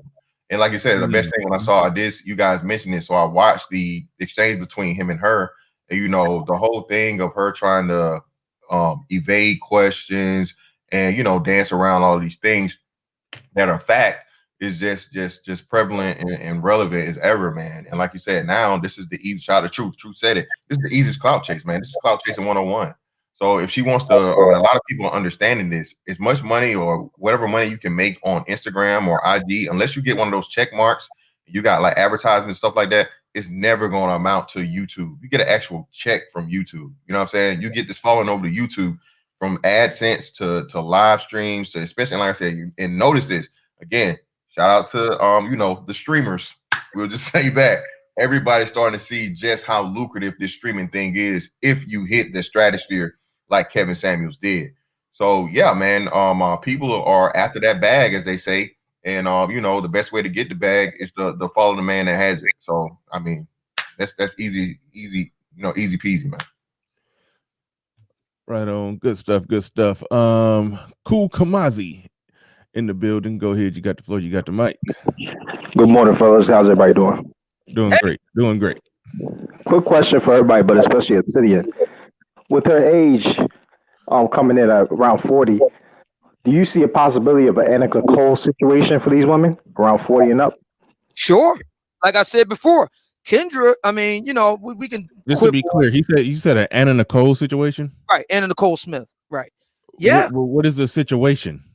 Well, in a nutshell, Anna Nicole Smith, white, she's now deceased. Mm-hmm. Anna Nicole Smith came to fame in I want to say late 90s, early 2000s as a Playboy bunny type. Mm-hmm. And she married a very Tommy Lee, but elderly oil tycoon. Caused a big stir. Yeah.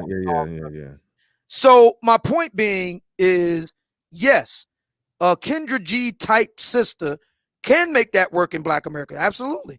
But the trick is, do they want to? See, if you're really serious about getting the bag at that age, 40 and beyond. It can be done, but you have to get it with guys over 60. Now, how many sisters want to do that? Yeah. Oh yeah. Now I remember the story. Yeah, she went older than 60. That dude was old. He was damn near dead. Like she married him. But no, that is an option. That is an option. I will definitely say that's possible. That's a possibility. Once again, it's an option if they have a clean resume or a decent resume. Most don't. Just is. Yeah. Yeah. But I don't know. I mean, listen. Well, he said it was a question to everybody. So let me answer it. Look, bro, go ahead. Yes. Yeah, you don't have a chance, man. You're 40 years old. You have no chance. There's a reason why she froze her egg. She knew what the deal was. She's chasing the bag. She wants a career. All these things we constantly talk about here. You even had feminists come out and they're telling these women, "Hey, man, look, this was we sold you guys a bill of goods." I think it was the writer of Sex and the City, and she said she did a huge disservice to women because she believed that being independent, having your own money, having your career, having all these great things was like this great win for women. When again, you look at the antidepressants that women are taking, the depressions, all these things that women are claiming, it's literally running them into the ground because like I always say, man, you cannot override that biological cue. A woman's main goal in life from a scientific standpoint is birthing a child. All right. That's her purpose for being here. It's one of her, again, this is not my opinion. This is science. Reproduction, all right, reproduction and survival. So with a woman is even more I guess personal and because she carries life inside her. So when a woman waits and she puts this off until it's pretty much shout out to Kevin Samuels, he said high risk pregnancy over 35. Now she's literally trying. This is why they're having so much conflict, because your body is telling you, hey man, what are you doing? The longer we wait, we might not have a kid. So most of these women do want to have children. They do want the family. And like GC always says, man, younger, hotter, sexy, childish, all these other things, man. The older you get, you're competing with women that have the same things you do, but with a whole lot more youth, which says what? They can have a whole lot more children. So again, man, it's just the stuff that's being, without a doubt, you cannot, you just can't beat the logic. And that's what these women are trying to do. They're saying, I can put it off. I can be the career woman. I can be this alpha woman. I can be all these things that society is telling me I want to be and get the man I want on the back end when I'm old as hell and don't nobody really want me. My sexual marketplace value is completely depleted or almost depleted. Yeah, women like that, they get mad because their lane is a mid-40s, 20-year UP. The guy had been working at UPS for 20 years, probably make about 65, close to 70K. That's her lane in there, and she a little upset about that. That's truly her lane. Once but anyway, they don't want to accept that. They don't want to accept that. When Silent, are you ready, Silent? Yo, what's good, bro? What's going on? Man, I'm just intimidated by this all-star panel up here today. Nah, man. You got it. You got it, man. Don't do us like that. What's good? Fantastic. Oh man, what's good, bro? Yo, what up, bro? Hey, GC, I see you up in here, bro. What's good, I see you got a new guy, Truth, doing the damn thing. And of course, Bernard with his equalizer suit on today, so it must be good today. Nah, man, I'll chime in a little bit. I guess what I gotta add now is just y'all remember the Nutty Professor? And you remember my man Dave Chappelle, Reggie Warrington? Yep. Oh yeah. Right? You remember that joke? Hoes just be shopping. Hoes just be shopping. Right? These bros just talking, man. Motherfuckers just talking. They know they never gonna meet that high value dude. Look, what's really happening is it's really like a tantrum. And not only is it a tantrum, it's a beautiful tantrum. See, they're back at the table now, gentlemen. They're back at the table now. You don't know they're back at the table now because they're being complete assholes about it. But even this high value conversation and all of this is a win. Because you know what they're doing? They're asking for the men. See, what's going to happen is what the same thing that would happen if Mr. Fantastic went on tour with Chris Brown. You would get his runoff, right? You get his fall off. Most definitely. Dark skinned niggas stand up, goddamn it. Dark skinned niggas, bro. I can't dance for shit, but we'll figure something out, goddamn it. Damn right. Chris Brown can't fuck them all, right? So the high value men, all of these women going to high value men can't get all high value men, but they still want men. So a year from now, the trickle down effect will happen. All the women who can get Chris Brown will get him. And then time will go on, and then women will assortively fall where they're supposed to be. Because the world is getting harder. And they are back at the table. You didn't expect them to come back to the table humbly now, did you? But you don't look a gift horse in the mouth. You winning right now. Go ahead, brother. Yeah, let me ask you a question, Keith, because and we've talked about this over on my place over the past few years. So my thing is this. So these ladies have come back to the table. They've come back in a way that we would have not liked. They're doing kind of kicking and screaming. But what do you make of these reports that now that the weather has broke and the end of the coronavirus is in sight? What do you make of these reports of eviction notices going out and stuff like that? What do you make of that? Oh man, that's right on time. I mean, it's not like I didn't say last summer that within a year you're going to see a lot of homeless, attractive women. I imagine some of those people getting evicted will be attractive women. I have to imagine. That ship is not late for me, bro. It's just right on time, player. Yeah, because I have been hearing, reports about this, and I hadn't said anything publicly about it. You just brought it up, so I figured to just bring it up. But I don't know if anybody else has heard about this. There have been reports around the country. Matter of fact, Texas, somewhere in Texas, there was a court case that was fought on this. A realtor outfit that owns a lot of apartment blocks fought for their right to put the lovely ladies out of house and home. And I don't quote me on it, but I think court intervened or something like that on a stopgap measure. But in any event, now that the weather is broken and coronavirus, it still ain't over yet, but the word of these vaccines and whatnot coming down the pipe. In other words, a lot of landlords are looking to put a lot of lovely ladies out of house and home across the country. Oh yeah, and I belong to some investment groups, and the conversations in landlord groups, they are hot about this moratorium. They are ready to kick foot to ass. Oh yeah, that's right. You're down in Texas, so you might have heard about that court case. Yeah, roger that. So yeah, these landlords are not playing. Yeah, Texas was actually evicting some people, and I think, like you said, they won some of those cases. Oh man, and now because it was on the planned run out of the last administration's forbearance and, like you said, rent fucking push or whatnot, what have you. But now the new administration pushed it again. I think it's until either June or July, if I remember right, to try to extend it out. And like you said, man, these states are going to end up paying. Or the government is going to end up having to pay these realtors, man, for doing that and pretty much having these people live rent free for over a year now. So yeah, man. I'm not saying I'm not looking for no dirty foot. So I'm not trying to become a rest haven for hoes, as they say. That's not gonna be me. But you will definitely have women that enjoy a nice bed and a warm cup of tea. Don't forget a stove. Oh shit, and a stove. Shout out to Game Changer, man. A stove, a usable stove, nigga. Hey, y'all, any nigga if you let her use your stove, y'all better shout GC out, man. Y'all better shoot him a prayer after all that flack y'all done gave him. Hey, GC already know. I'm shipping Melody a microwave from Amazon this week, so hey, there you go.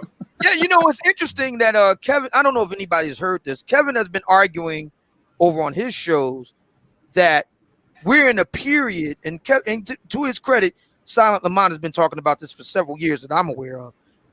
He was saying that a lot of black women are going to have to cut some deals here. Now, I don't know if that brings us back to dirty foot tricking, flat foot tricking, Frigidaire and KitchenAid and Cuisinart tricking. But he was saying that this coronavirus piece is going to force a number of lovely ladies to cut some deals here. What do you guys make of that?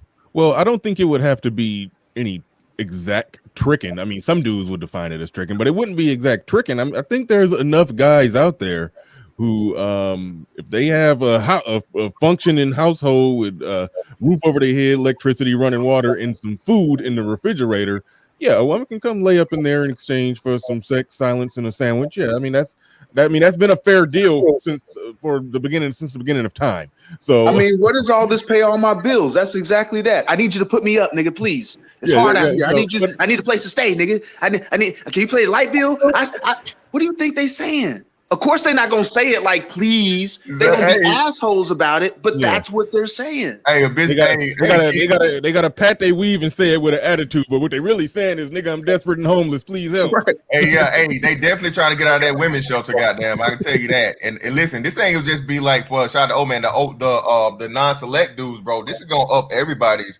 Women are gonna have to start approaching the men because, like you said, man, they're out here in dire straits from a financial standpoint. You know how it go, man. They done blew the stimmy check. They done took a trip to Miami. They done bought a couple stacks of Brazilian wavy or whatever it is, Bernard. And they the weed is legal. Shout out to New York. You had to pay for the U-Haul hotel. Yeah, shout out to New York and Virginia. Weed is becoming legal now. Oh yeah, All-Star weekend. So yeah, man, all that stimulus money for all them kids and how much they had, they done blow through it. And once that sheriff come knock on that door with that piece of paper, man, hey, you gotta get up out of there. Yeah, we about to go to Fatal Dose real quick, but Kill Deuce in the building. He says these chicks can only drive Uber Eats for so long. Shout out to Shaolin. What was that? Shaolin. Fantastic. Yeah. Says, what up, Bernard and Obsidian and panel? I got 2 hey big head texts yesterday. I got hey big head. Hey big head. Okay, yeah. See, I haven't received one of those in a while. I didn't know what you're talking about, but I'm familiar with the hey big head text coming from a chick you ain't heard from 6 months to a year. I know how that go. It just been a while. I ain't been out there. I ain't been out there in a minute. I haven't got a hey big head text in a while. But Bernard, that's what that sound like to be, Bernard. Yeah, $80. Yeah, that's probably about right. Oh, hold on. Grown man business in the building, looking like one of the Cash Money brothers. You about to go take over the Carter of grown man business. He says saw a lot of thought trips with those stimulus checks that they got for their kids. Have yet to see one trip or theme park with their children. Hashtag monkey meat. Hashtag men first. I'm wondering what monkey meat. What is monkey meat? I don't understand that. I'm gonna have to add that to the glossary for the book volume 2. What is monkey meat? Vincent Henley. He says, "My own mom at 50 years old." Don't be going here talking about your mom. I swear to God, bro, we need a Black Manosphere dictionary, bro. Yeah, no, it's Obsidian got a nice little glossary going on. Hey, Obsidian, goddamn it, a nigga dancing better make it into your next book. Yeah, I'm gonna put it in there. I'm gonna write it down right now. A grown man business. If you could give me a definition for monkey meat, I'll put that in the glossary too. And I just might go ahead and make just a standalone Black Manosphere lexicon volume. I might do that. Yeah. Go ahead with Brother Vince with his super checker. This is very important. Yeah, cut a deal with a man that had a pension because she knew she wasn't able to be competitive in the workforce. Man, that's some real shit. That some years back, about 2 years back, Nuruddin knows what I'm talking about. About 2 years back, there was a sister, and she at the time she was in her 60s, early 60s, I believe, late 50s, early 60s, and she was covered by NPR. And she went to Johns Hopkins, went to Harvard. Did very well for herself, but she fell on hard times in part because she got too old. Workplaces, because of the way things are set up in the United States, you can't discriminate against somebody because of their age, sex, sexual orientation. We all know the drill. But businesses, corporations, when you get a certain age as a woman, they pretty much phase you out. They have ways to do it to keep them from getting sued and so forth. So that's what they got. What had happened was planned for you. Yeah, that's what happened to this sister. That she reached a certain age and she got phased out, and then she fell on hard times, ended up on welfare, all that sort of thing. So yeah, for the sisters out there, this is what I'm going back to Kendra G. She's in a very competitive business. That radio business ain't no joke. And for her to stay around as long as she has is a testament to her talent and her dedication and stuff. But how long can it last from here? At will employment really overrides that whole, discrimination thing. I mean, basically, what it means is you can't really say that you are firing a person for this reason, but you can fire them for any reason that you want. Yeah. Hey, I live in Texas, man. You can fire a nigga because you looked at me wrong. Like, yeah, exactly. Yeah, Mr. Chain Vigil says your weave sales must be going through a roof. I always get a little bump every stimulus. Yes, that's true. That's true. Get a little bump every stimulus. We go into, I think that's it on the super chat. And Demactor Trucker in here with another one. Thank you, Demactor Trucker. Appreciate it. He says, Obsidian, can you put derelict male in the glossary? Man, derelict was like the word of a summer in the manosphere for a while. Everybody was like, I'm so glad that one is died off. Well, maybe Cerulean still be saying it. I don't know. I haven't been listening to him for a while. Maybe he still use it. But 1,000 years from now, civilizations are gonna find this fucking Black Manosphere manual, bro. Yeah. But K Kumazi in the building. You go to Cash App, Dre Mitchell, Ronald Calhoun. Appreciate all y'all on the Cash App and go ahead. Fatal Dose, you got it. Hey, what up, panel? What's up? Hey, what's good? Hey. Chilling. Hey, okay. But the struggle is real, bro. I've been experiencing as of late all age brackets, 20s and 30s, 40s, into their 50s shooting their shot. And all of them got something to say about the other age brackets. The 24-year-olds are like, yo, you need someone who's young and who's going to keep you young and vibrant. The 40-year-olds are like, yo, they haven't been through it. They don't know how to treat a man. So they're all out there hunting already, bro. I guess it depends on, the caliber of brother they're looking for. So eventually, like Silence says, it's going to trickle down. It's going to trickle down. I think somebody coined it trickle down pussynomics. I like that. So it's Fatal Dose. You telling me that the women are out here dirty macking real hard on each other? Oh, hell yeah. Wow. Hell yes, they are. Well, remember Crystalline Karazin when she when she was talking to the one dude, like, who wants a young girl who's so inexperienced, and she's just so young and inexperienced. So yeah, I have seen it. I've seen it only on here, but I have seen it. Well, that's why I almost blew a gasket on the show the other day when Homeboy came up here and basically said he don't care how successful or how much money Kevin Samuels got because he need to get an old bitch. So it's like, that it's sort of the same concept. Was that supposed to be a bad thing? I mean, I was raising my hand when she said unexperienced. I don't want to blued out isn't that the way it's supposed to be? That's what the older ladies don't understand. Yeah, it's dirty macking. They don't want this walled out, stretched out. Yeah, that's they don't understand. Why have a tight, fucking. They don't understand that when they say those things, the male sexual mind interprets that as you're blown out, you ain't got no walls, okay? You etc. so forth. You've been overused. So I would say to the more mature ladies in the crowd, you gotta find another way to say that. You gotta find some more other language so that brothers don't automatically interpret that as that you ain't got no bottom. Pretty much. Remember basically, she's trying to sell like an old car versus a new one, and she's trying to sell the fact that the new car don't have any miles on it. You want that car? It don't have any miles on it. Like, is how she sounds to us. Maybe that car is never. Why would you want that car that's never been in an accident before? Why would you? Exactly, it's never been used. Maybe what they can do, like you buy a used car, like what we used to do when we was trying to buy a used car. Is you go to old church lady or something like that because she would only drive the car on Sunday to church. Mm-hmm. So what you do is, listen, ladies, for the older ladies out there, this is how you want to advertise yourself. Gently use pum pum. Gently use. Gently use.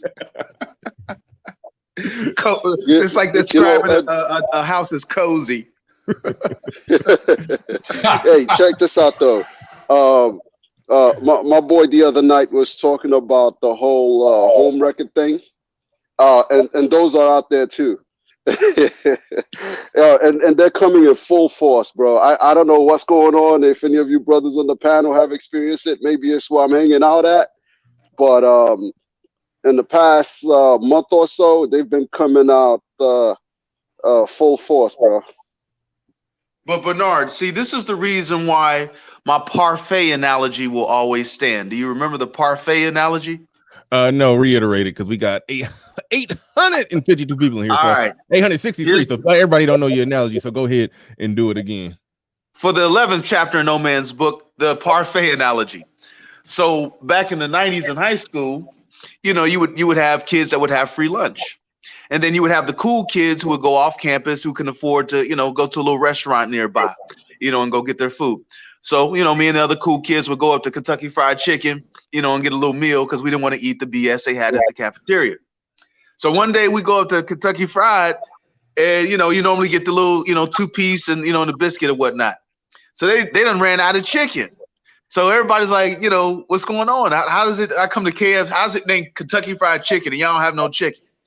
So they busy trying to get us to buy stuff. So the only thing they really got in there is the parfaits. And I've never seen anybody buy those parfaits, you know, since I've gone to KFC. But like they were really trying to get us to buy these parfaits. They're like, listen, we got some potato wedges and we got these parfaits. So the moral of the story is people are going to sell you what they got, right? Even though nobody wants the parfaits is all they had left to sell. So they're going to try to sell you that. So these older women don't have youth anymore. They knew who they were when they were 22 because they were just as arrogant as the 22-year-olds now, but they're not 22-year-old anymore. So they can't sell that. So all they got to sell is old WAP. So what else are you going to do? And with women, the way they create violence is they use a tactic that's called disparagement of character, right? When you see little girls as they come up, you know, psychological wise, because they're not violent, what they do is start rumors about each other.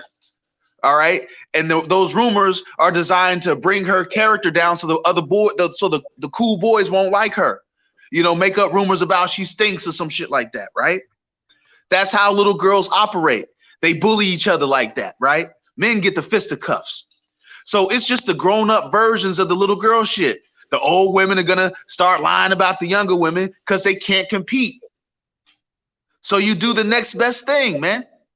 It's all simple. The parfait analogy.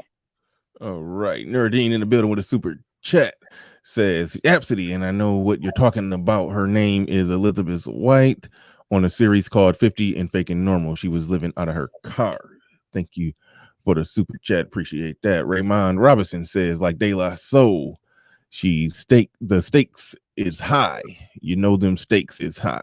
Thank you for the super chat. Appreciate that. We hit 900 people in here. Appreciate everybody for coming on through today. It was something that was on my mind when Silent was talking. You rambled for too long. I had a good question I was about to throw out there to the panel, but it completely. My bad. I don't normally ramble. I know. You've been on the tear lately. It's all good though. Grown Man Business came back through with another one. Says cougar is just a fancy term for washed up, worn out hag. Thank you for that, Grown Man Business. Yeah, speaking of that, what Obsidian was saying about the gently used, that's how they need to market it, a gently used vag. But yeah, we find out that the where's your baby daddy? He's locked up. You telling me Nuck Nuck was just gently using that badge when he had it? Well, I mean, ain't nothing gentle about a baby's If you head. are a woman that's like Game Changer was saying earlier about average at best, listen, if you got a situation, see, you can't have that. You can't be a baby mama, your baby daddy, all kind of scared. This works for women that are widows, you know, kind of like church ladies, widows. You've been married to your husband for 20 years, y'all got divorced. See, that can work in that case. That's gently used pom pom. You can go back and make an argument for that. But if you a sister that got 3 or 4 baby daddy, forget it. You shout out. Shout out. Like if you're in your 40s and your resume show, 22 years of girls trips, that's not a good look. it shows that you're sexually irresponsible and you're not really wife material, and you have no experience in being a wife. So, you're pretty much just shot. That's what I'm saying. A woman's resume at a certain age does come into play, and it actually, plays the majority of her value. A housewife, a woman who's been a housewife for 20 years, and she has 2 kids in the Ivy League, she could remarry at any time, provided that she kept her looks up reasonably. Even at 40, she can get that divorced dude and stuff like that, especially if he has underage kids, because she's proven her worth as a woman. However, a lot of these chicks' resumes look like crap, and the quality of kids that you are putting out there is your resume. Yeah, but what would old man say? You won, ladies. You got what you wanted. Bro, at the same time, man, hey, sometimes you just need a demolition derby car, fellas. I mean, they're not completely and totally useless. She can't get married, but she could, 40-year-olds can be side chicks too. Side chicks can get some, what they call this shit, Galentine's Day presents, and those 2 a.m. to 3 a.m. meetings in the morning. So again, ladies, choose your cards wisely. Play the role that you want to play for life. Hey, fantastic. You know what you sound like? Fat girls need loving too, Craig. Baby D need love too, player. He does. You got the demolition girl type bras, the demolition car type bras. They do exist. Bumper car type bras. You got some big girls that got bumper car knees. Anyway, you ever see some of the big girls that got their knees look like a bumper car knees? Well, to quote Fantastic, she don't got no knees, but she can get on them. Hey, damn right. You got no knees, she can get on them, baby. Yeah. So in the face. Hey, I was just saying, for the ones that are looking for long term, a woman could always, bust it open, at pretty much any age. But but RBR was talking about the women, that are looking for marriage and stuff like that. If your resume is shot at 40, then you're pretty much done. It used to be a time where fat girls and whores just knew they were practiced, and now they want like rights and stuff. Like exactly, they want to be treated like people. Fair point. That's a fair point. And see, this is another reason for the younger ladies listening, under 35, under 30. So this is another reason why you want to get married as soon as possible, because you want gently used pum pum. If you have never gotten married, you're like Kendra G. This is gonna sound bad. I'm gonna go to hell, but I'm gonna go ahead and say it. If you're a sister like Kendra G, working in the hip hop economy, we're just going to think that you for the streets.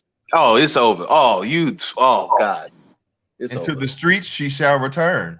Again, like body done, like you said, man. We know them some new titties. Them titties still got the price tag on them, Kendra G. We know what go on in the studio, nigga. Exactly, and she in Atlanta too. So come on, man. I'm allegedly she's probably renting a couple of young strapping bucks in Atlanta, even though Atlanta's basketball team is the Hawks, she's definitely on them Bucks. Yeah, Cheddar Biscuits is not competing with that. I'm sorry. Yeah, man. Hey, that's what I'm telling you, man. So she has bought her way, man. That's what she's satisfied with. Now we was talking about this the other day. It's a lot of chicks. Atlanta is one of the major hotbeds for that, where you get these chicks that are extremely accomplished. They're well to do. They got all these other things. Whatnot. What have? No, is she in Atlanta or is she in Chicago? I don't know. She's in Chicago. Anyway, Chicago. I made a pre-recorded video where I messed up. I botched it, but just let it run. Yeah, she's in Chicago. I accidentally said Atlanta, but it's Chicago. Yeah, she's in Chicago. Even when you think about bad chicks being real arrogant and being real famous, just remember Chili is still single. Damn, but hey, you know why? Wait a minute. I heard her say that she can have any man she wants to. Baby, that's actual and factual. Yeah, until they find out about that. Until they find out about that. You ain't shit, nigga. Until they find out about that Nestle Crunch. All right, we know what Usher meant when he said "let it burn." Now, people, we know how Usher. Game changer. That was quick as fuck. He ruined it. I blame Usher. Goddamn it.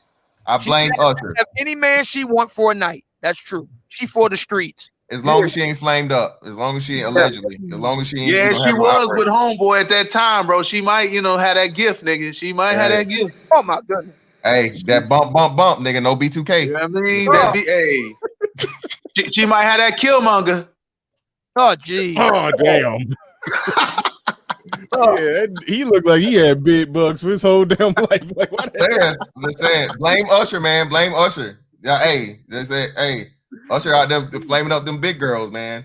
Hey, who was that in the chat? Hey, wait, We killed hold your thought dragons. silent. I can't go, bro. Chili was bad back in the day. I gotta give her Hey, that, man. bro. Chili is top 5 dark skin all time. Hey, Goddamn. Chili was high quality poon back then, bro. I gotta disagree. Hold your thought. Moderators, drop everybody links in the chat. Everybody up here got a channel. Successes shared. The numbers are good today. Drop links in the chat for Game Changer, Fantastic, Obsidian. Drop all Obsidian book links, everything. Drop everything out there in the chat, moderators. It's like 200 of y'all in there. So I start dropping some links. But yeah, man, that was Game Changer. You killed me with that one. That you can have any man you want to. Yeah, Bro, that was funny. She can't have any man for it. Right now, she can have any man she want. Look, man, she for the and I'm glad you brought that up, Game Changer. Chili is the perfect example of what I'm talking about. To the young ladies listening, you don't want to be Chili. Okay. I bet she'll holler at that nigga in the passenger side now. Oh, absolutely. Absolutely. Hey, I remember that song. Hey, She's Keith, like, I take the nigga in the back seat now. Hey, how come when that song came out, it'll be 4 of us all driving, one car or 4 different cars to a concert just because of that bitch. Right. Like, nobody wanted to be in the passenger side during that era. It was all kind of messed up, man. That was dirty.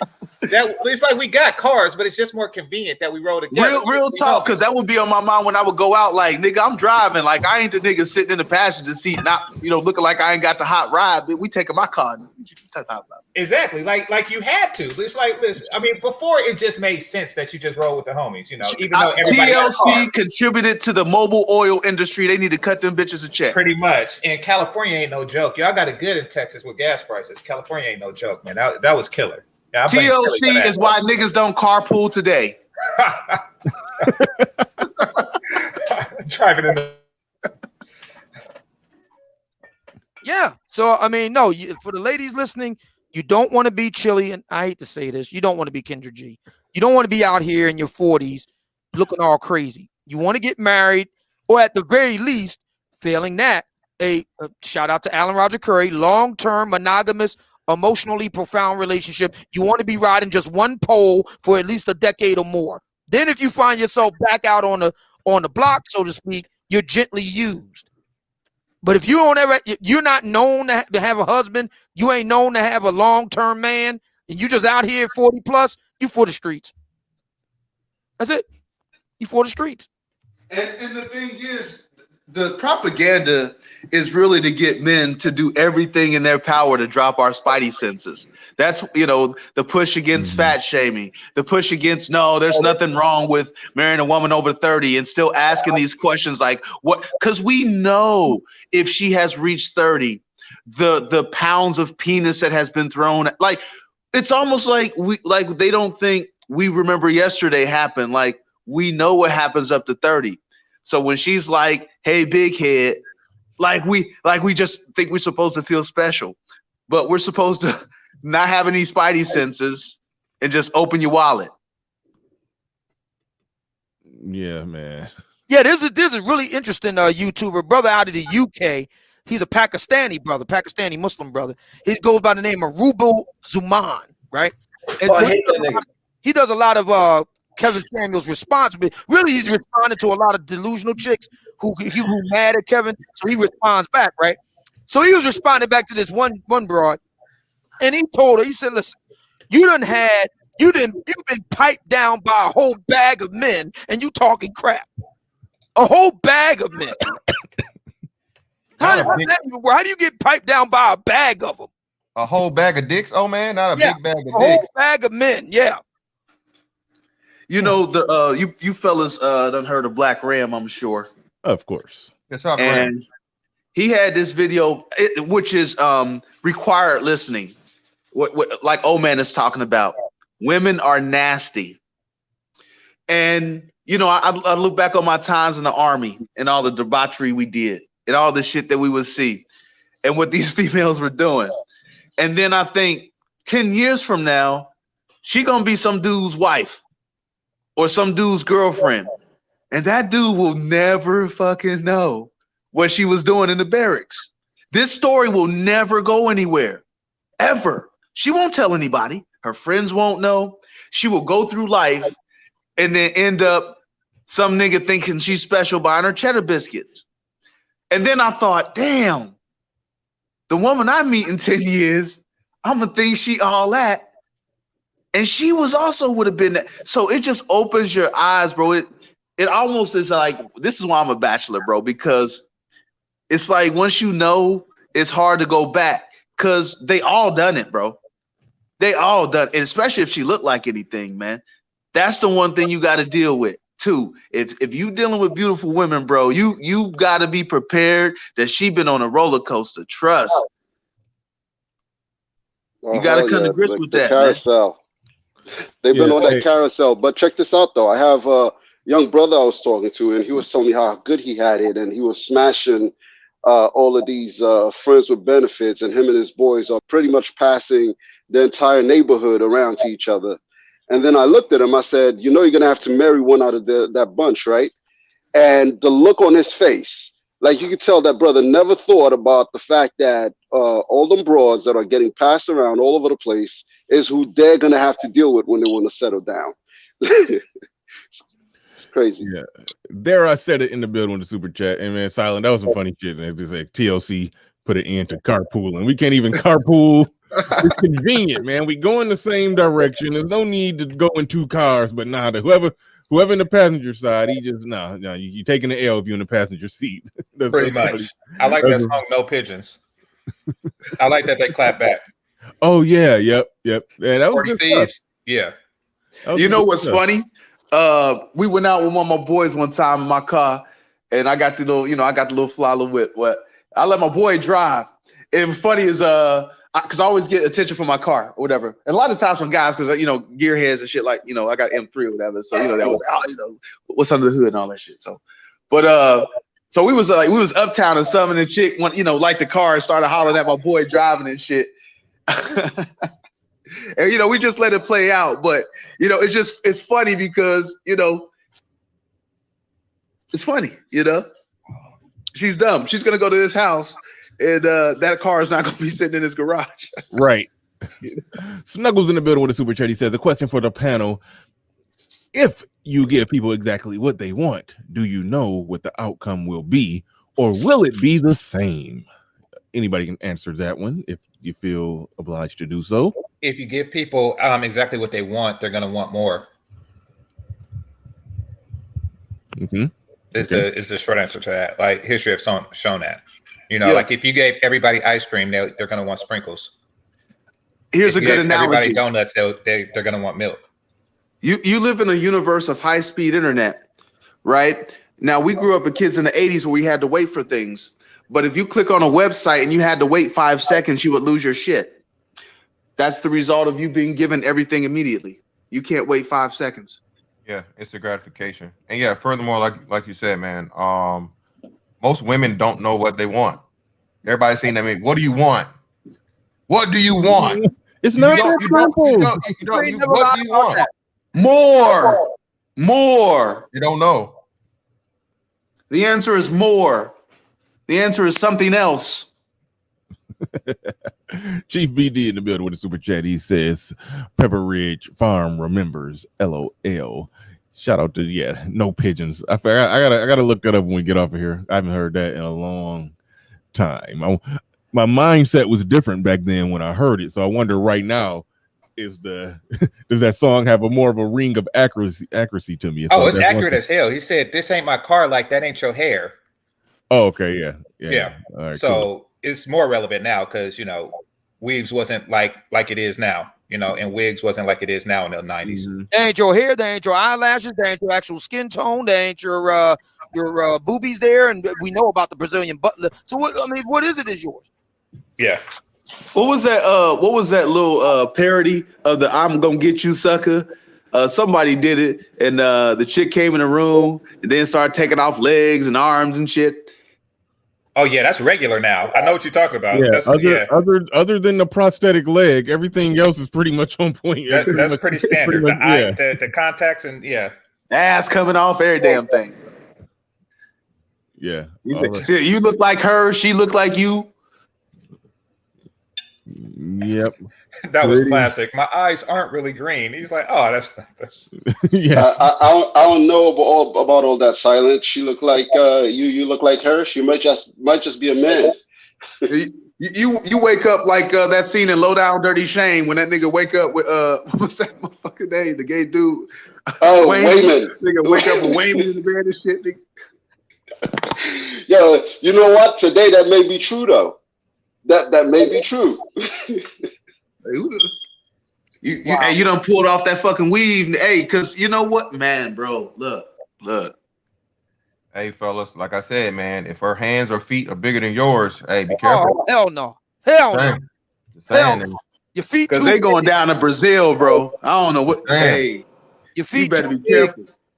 Hey, if y'all I'm hands sorry, match up I'm like sorry. I'm your sorry. I hands had to match murk up like this, nigga. Run, nigga, run. Get your Deion Sanders on. Feet too big. I can't date a chick over 5'10" now. I'm sorry. You gotta be 5'2". God damn it. No, I like them tall. I've talked about that. How that's a problem. That's a problem you potentially run into. Too big. You dating tall women. I like them tall. Yeah, you do like that, and some of them tall chicks be neck and neck with you when you do like bitch, that. I'm 5'11", you 5'11". Bitch, Hey, but that's the only plus side about a single mother. At least you used to play basketball in high school. At least you know. With a single mother, at least you know. Hey, a lot of dudes are starting to use that rule, GC. Yeah, in certain places, in certain areas, man. Hey, you got to check for that kid. You got to check for that car seat in the back. If you got that car seat in the back, you know, hey, it's a she. Yeah. Damn. I mean, that's a whole nother. Adopted. A single mother of a kid that looked like him. Talking about he looked like his father. Yeah, exactly. Yeah, you got to be on alert. Yeah. Oh my goodness. Yeah. I can't. Yeah.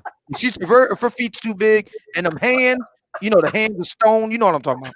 Damn. Oh man, that sounds like somebody you referred to earlier. The lady from Seattle. I mean, I'm just saying. I don't know. I'm saying. I never really looked at her hands like that. Are you saying her hands are hands of stone?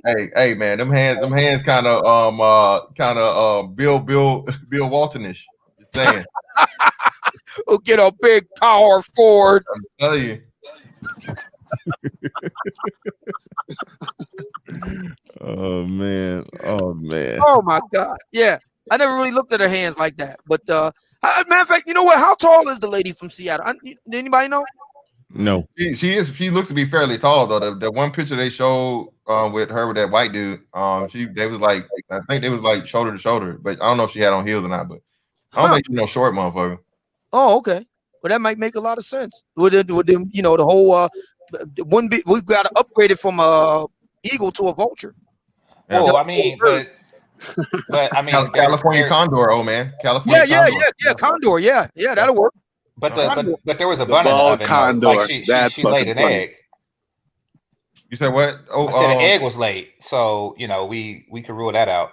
Well, yeah, we're not down that it's she, but just a he looking she. You can still be a she. And look like a he. That's obvious. Yeah, you can still be a he that look like a she. I mean, I'm not doubting that. Yeah. No, I get it. Okay. A he looking she. Damn. Yeah, a he looking she, man. Damn.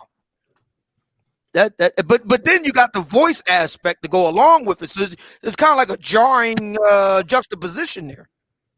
Yeah, man. Oh. Salute and shout out to the lead attorney.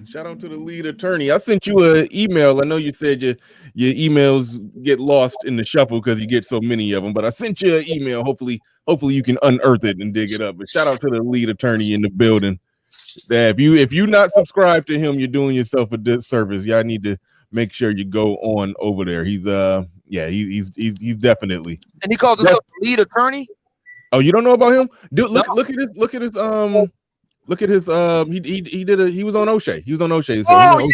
Yeah. He talked about the Derek Jackson case. Yes. He broke it down all of that from a legal perspective, talking about the gag order and how that was some BS. Like he's amazing. He's amazing. Oh, okay. He's a black male lawyer that speaks our language, and he's making content related to the type of content we do. He's blowing up. Very good. He's blowing up in this space. Definitely valuable. Yeah, definitely valuable. Yeah, you do. Yeah, somebody drop his link. Yeah, by all means. Yes, he's definitely definitely Y'all somebody. better hope your new girlfriends don't have a closet full of gym shoes. Top 10 Adidas. She got a closet full of Yeezys. Shit is funny as fuck.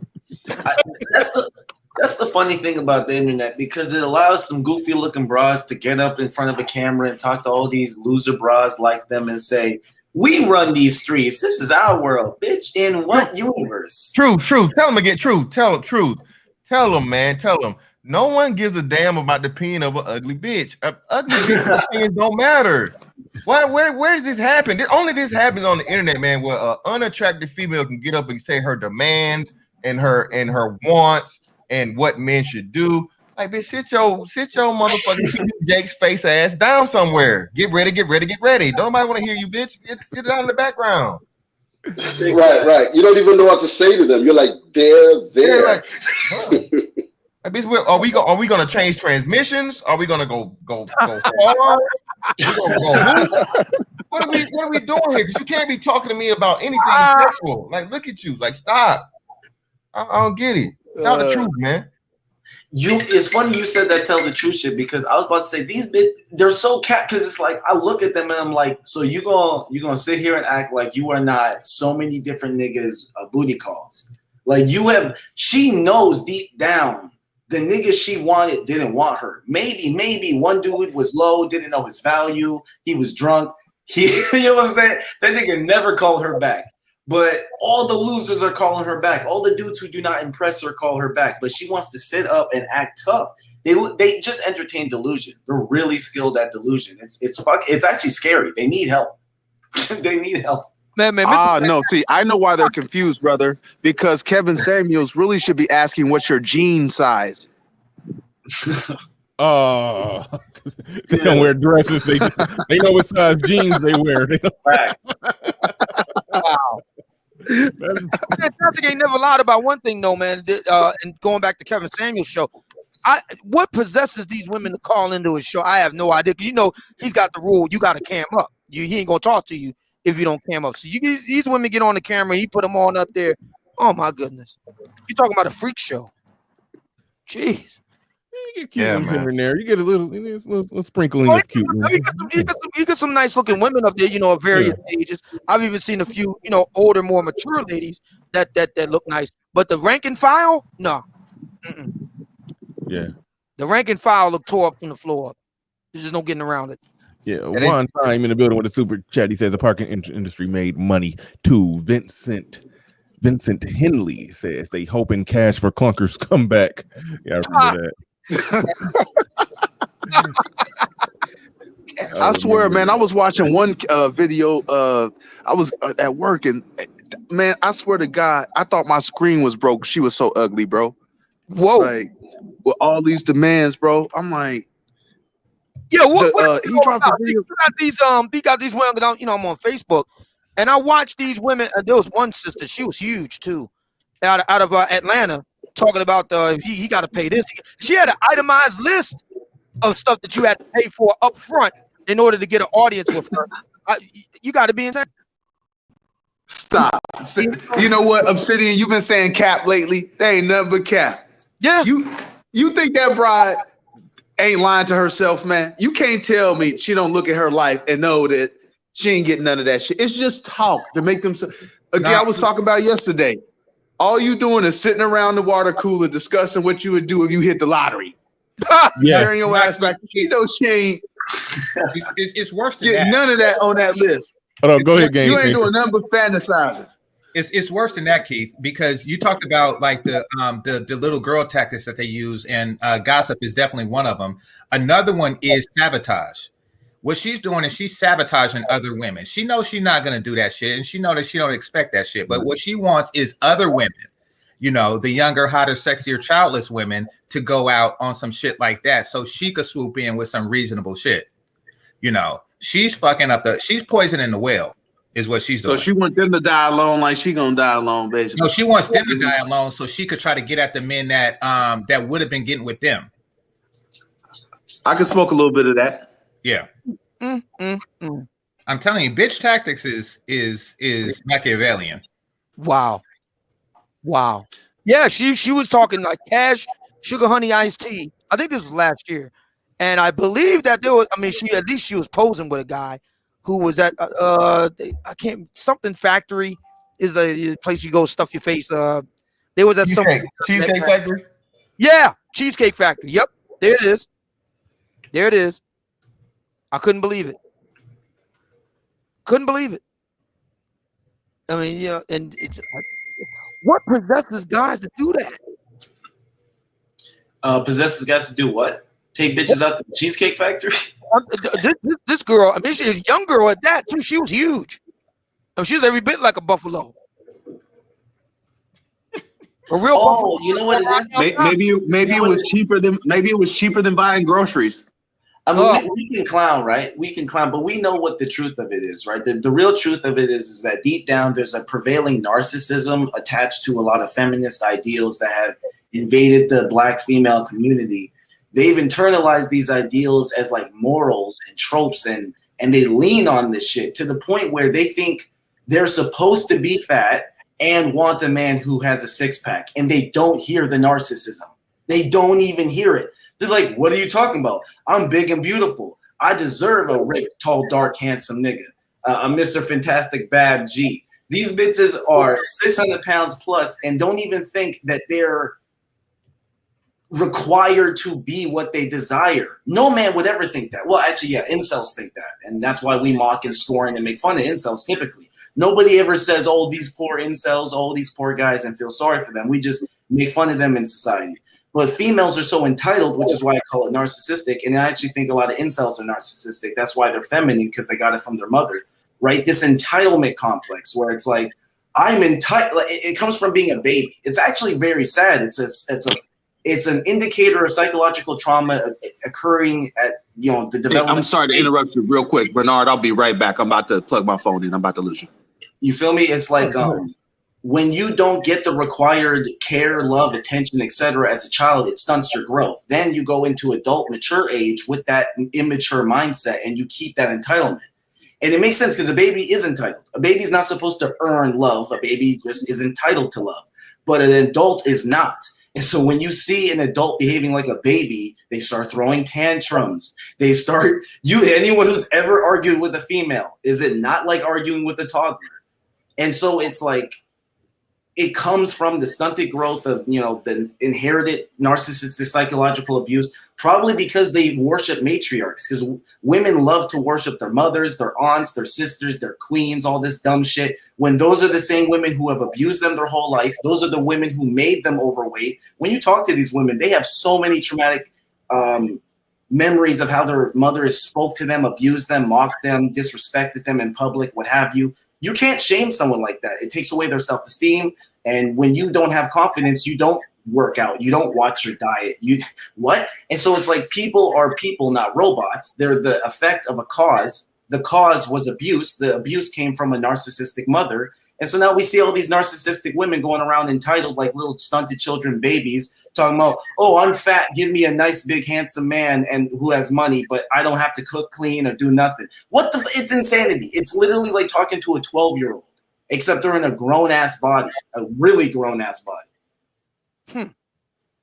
Kinsu in the building. He says, any woman that highlight their wants before their needs is an automatic dismissal. Thank you for the super chat. Appreciate that. Thank you, Ricardo Rodney, for dropping that in there. We are closing in on the 3-hour mark. I normally try to shut it down at 3 hours, no matter how good the numbers are. I normally shut it down at 3 hours and get on with my day.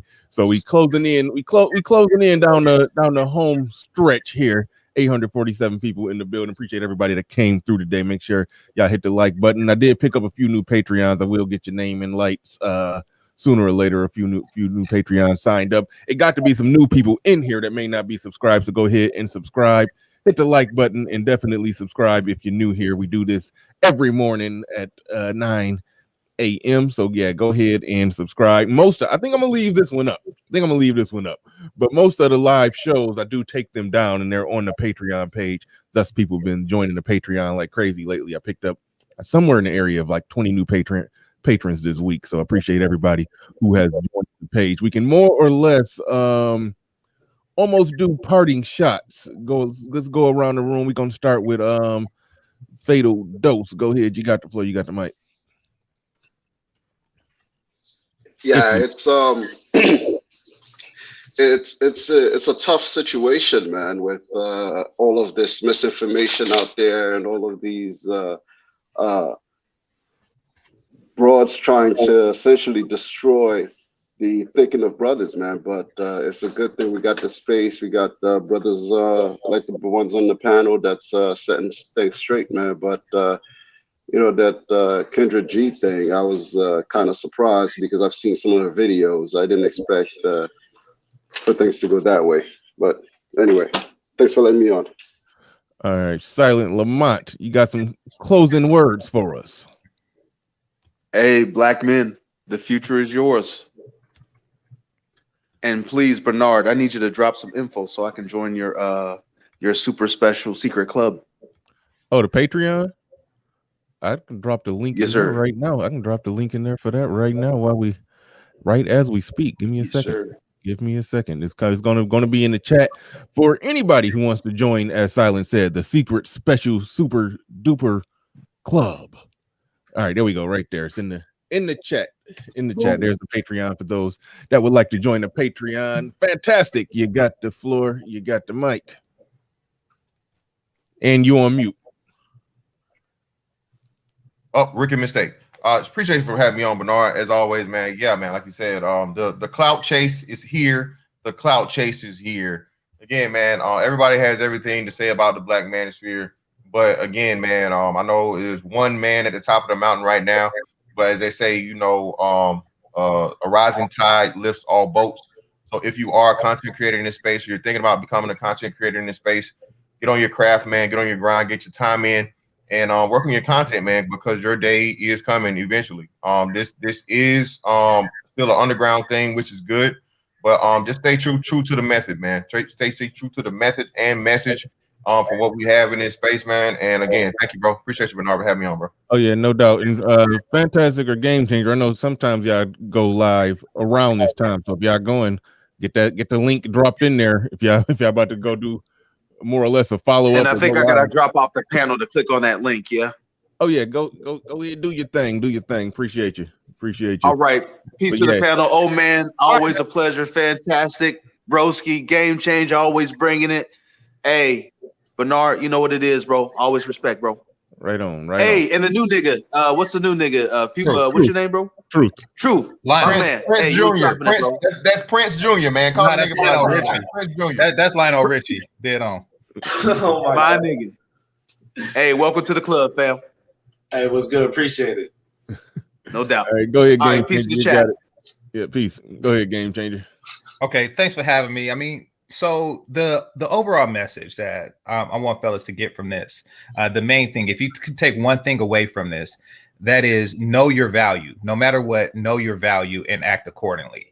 You know, just because the marketplace and what you may be getting out of a tainted market may not be, you know, a reflection of what your true value is, never forget what your true value is, and never behave as if you don't know what you deserve as the man that you are.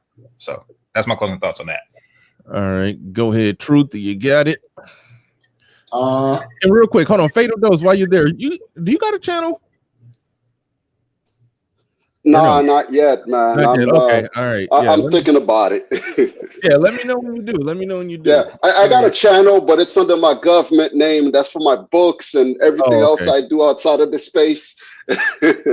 Hey, email me. We probably can do it. Well, when you get your channel together, we do a one-on-one. We talk about your books or whatever whatever. So yeah, just keep me posted. I think we talked about this before, but I'm just I mean, hell, I had to double check with Lil Big Nate every few weeks to see when he was starting his channel. He finally did. So I definitely like to promote Lil Big Nate. Anybody in this space that got a good head on their shoulders and got something to say, I definitely want to help to promote. But Truth, go ahead. You got the floor. You got the mic. And thank you for that super chat. Who is this? Boo 843348 said, "We never know, no way, but in y'all's opinion, how many